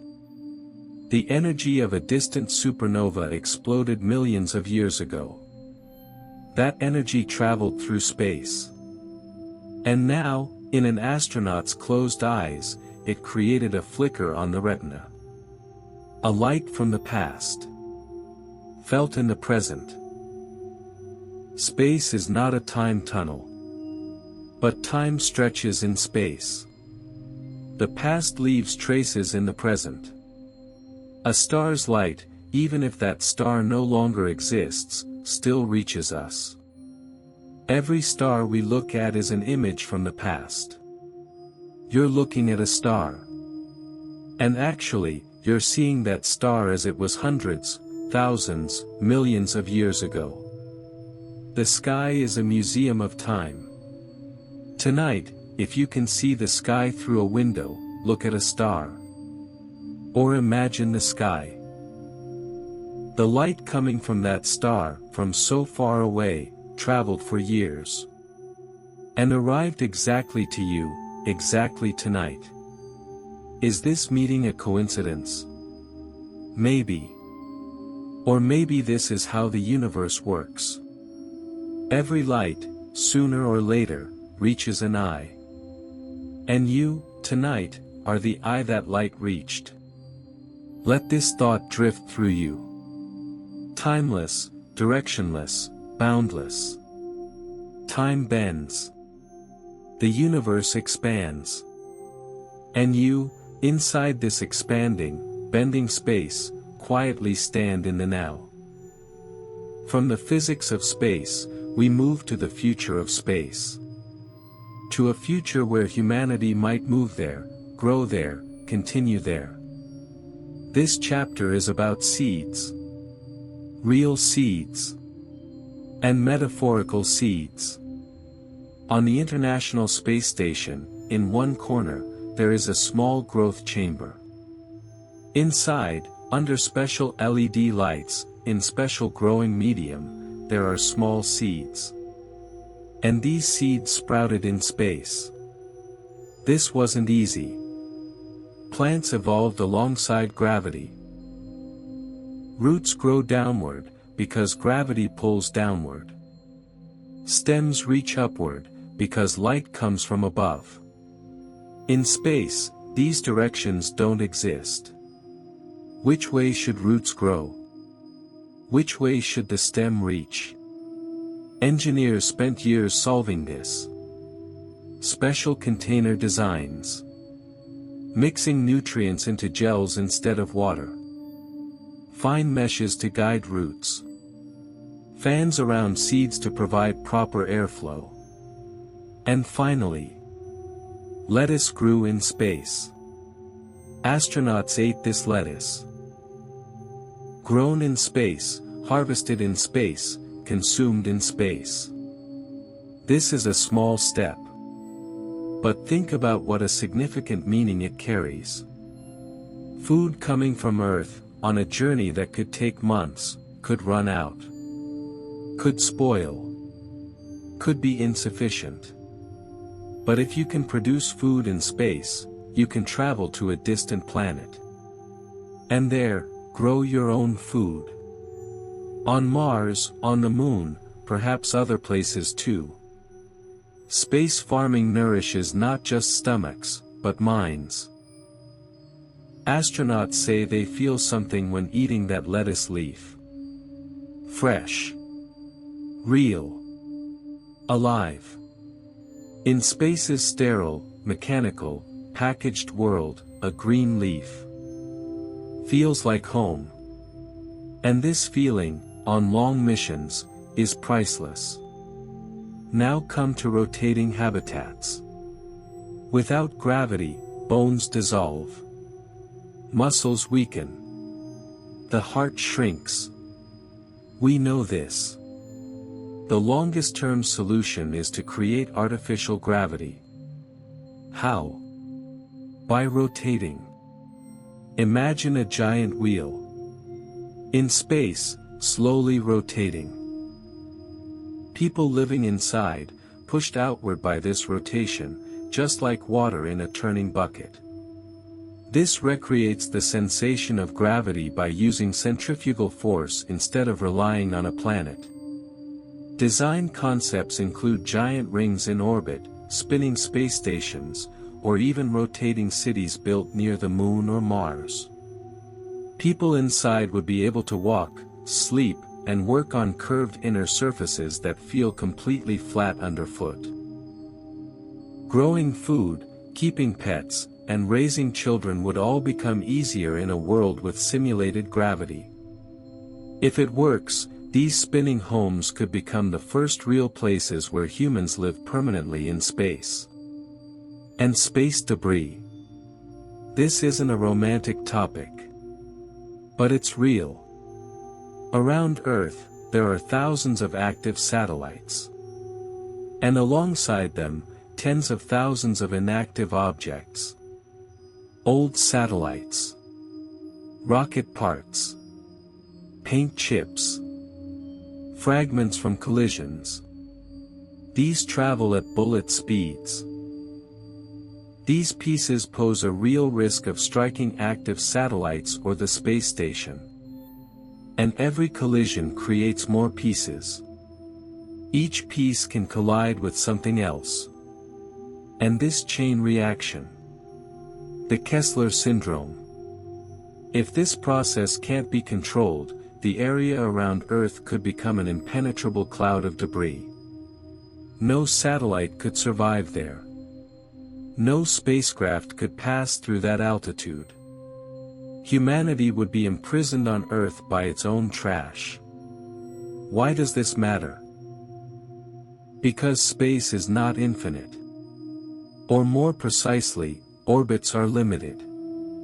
Satellites can only be maintained at certain altitudes, at certain speeds, in certain orbits. And these orbits are gradually filling up. Leaving this legacy clean for future generations is today's responsibility. And asteroids. Asteroids are the remnants of the solar system. Pieces that couldn't come together when planets were forming. Most are in the belt between Jupiter and Mars. But some pass near Earth. Inside these asteroids, there are rare metals. Platinum. Nickel. Cobalt. Gold.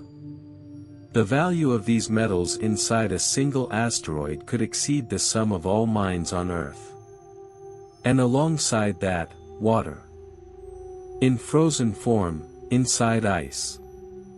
This water, once melted and purified, can become drinkable. If split, it produces hydrogen and oxygen. Hydrogen can be rocket fuel. Oxygen, for breathing. Space mining could extend humanity's energy and resources indefinitely. The seeds of an interplanetary civilization may lie in asteroids. Space factories, space miners, space fields. These aren't fantasies. Plans are being made. Technologies are being developed. And maybe this generation won't see it. But the next generations will. Tonight, carry the idea of a seed. A seed doesn't know where it will be planted to grow. It just gets planted. And time does the rest. Every step humanity takes into space is a seed. Looking small today. But perhaps one day, becoming a great forest. A seed among the stars. And you are part of the story of this seed. Now, with this thought, quietly close your eyes. This is the last chapter of our journey. And in the last chapter, we go the furthest. Beyond the boundaries of the solar system. To the stars. And perhaps, to time itself. In 1977, NASA launched 2 spacecraft. Voyager 1 and Voyager 2. The original mission was simply to explore Jupiter and Saturn. But calculations showed something. That year, the alignment of the planets was perfect.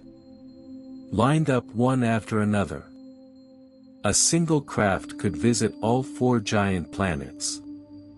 And so it did. Voyager 1 is now outside the solar system. Beyond the boundary where the sun's influence fades. In interstellar space.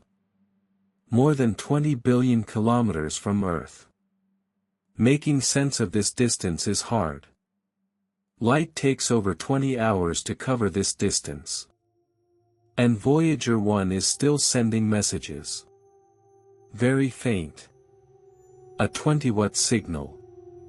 Less power than even a refrigerator light bulb. But Earth's great antennas receive this signal.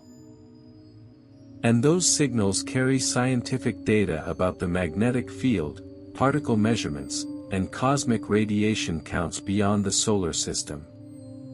They also carry something human, a golden record containing music, greetings, and sounds from Earth, meant for any intelligent beings that might someday find it. Humanity's hands reach to the edge of the solar system.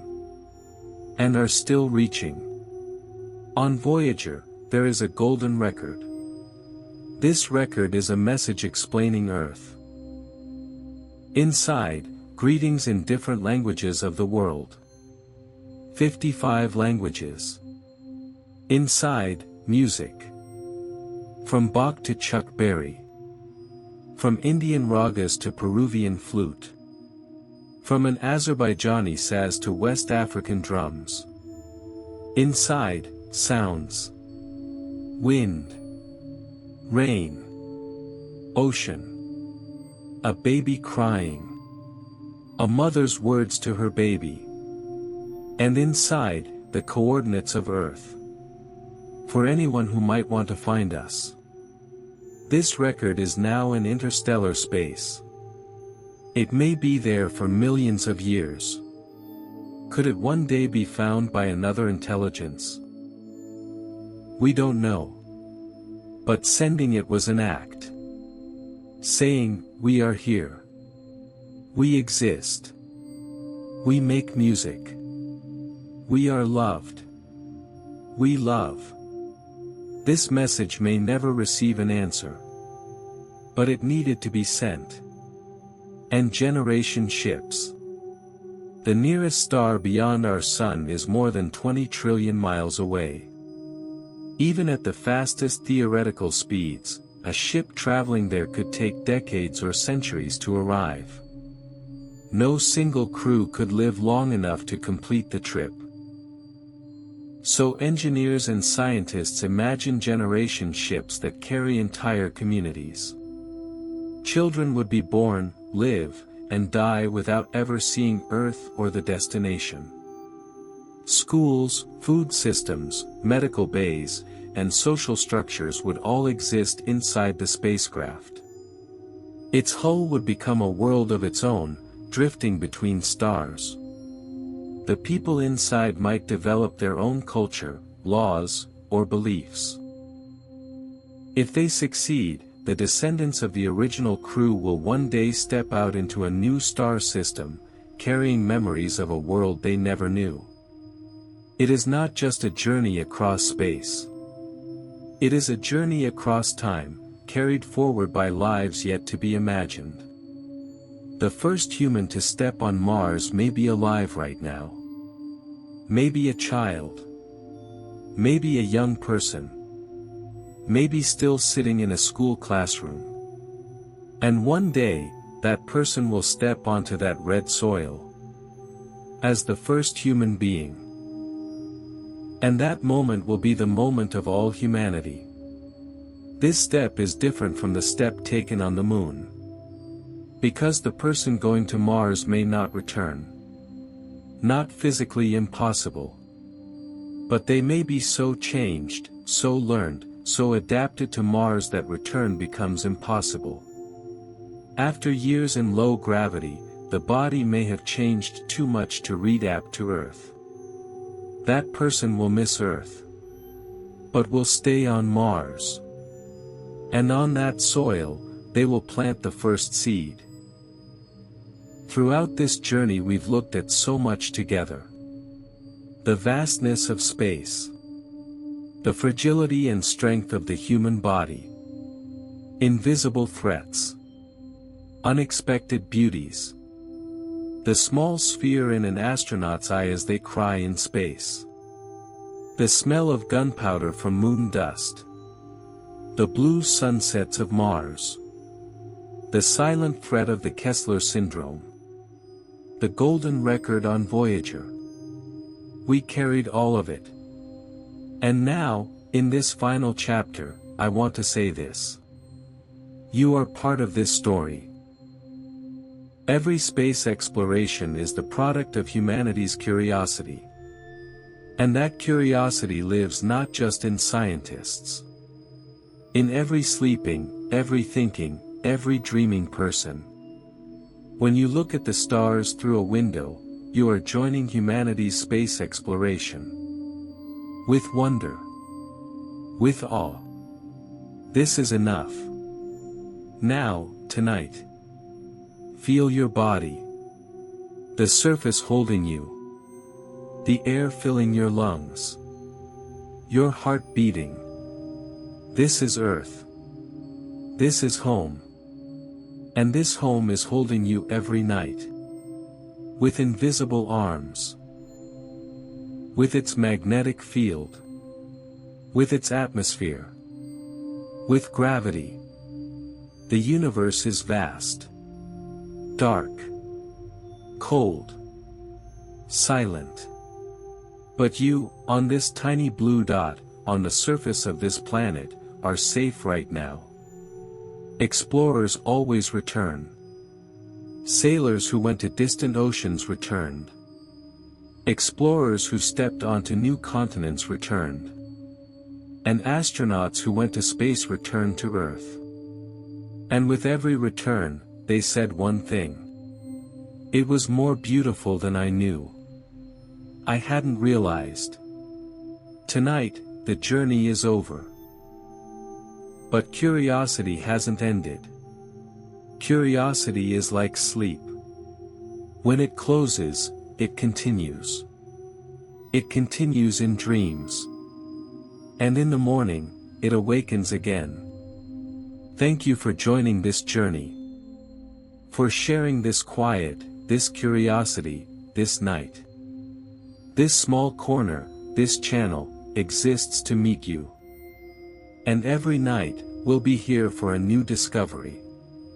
Now let go of everything. Shoulders, jaw, brow, hands, feet. Let the body surrender to the night, the mind to silence, and the universe. Tonight the universe will keep turning. Stars will burn. Galaxies will slowly spiral. Voyager will travel on. The orbiting station will keep falling. And you, inside this great cycle, small and safe, will sleep. Good night, explorer. The stars are waiting for you.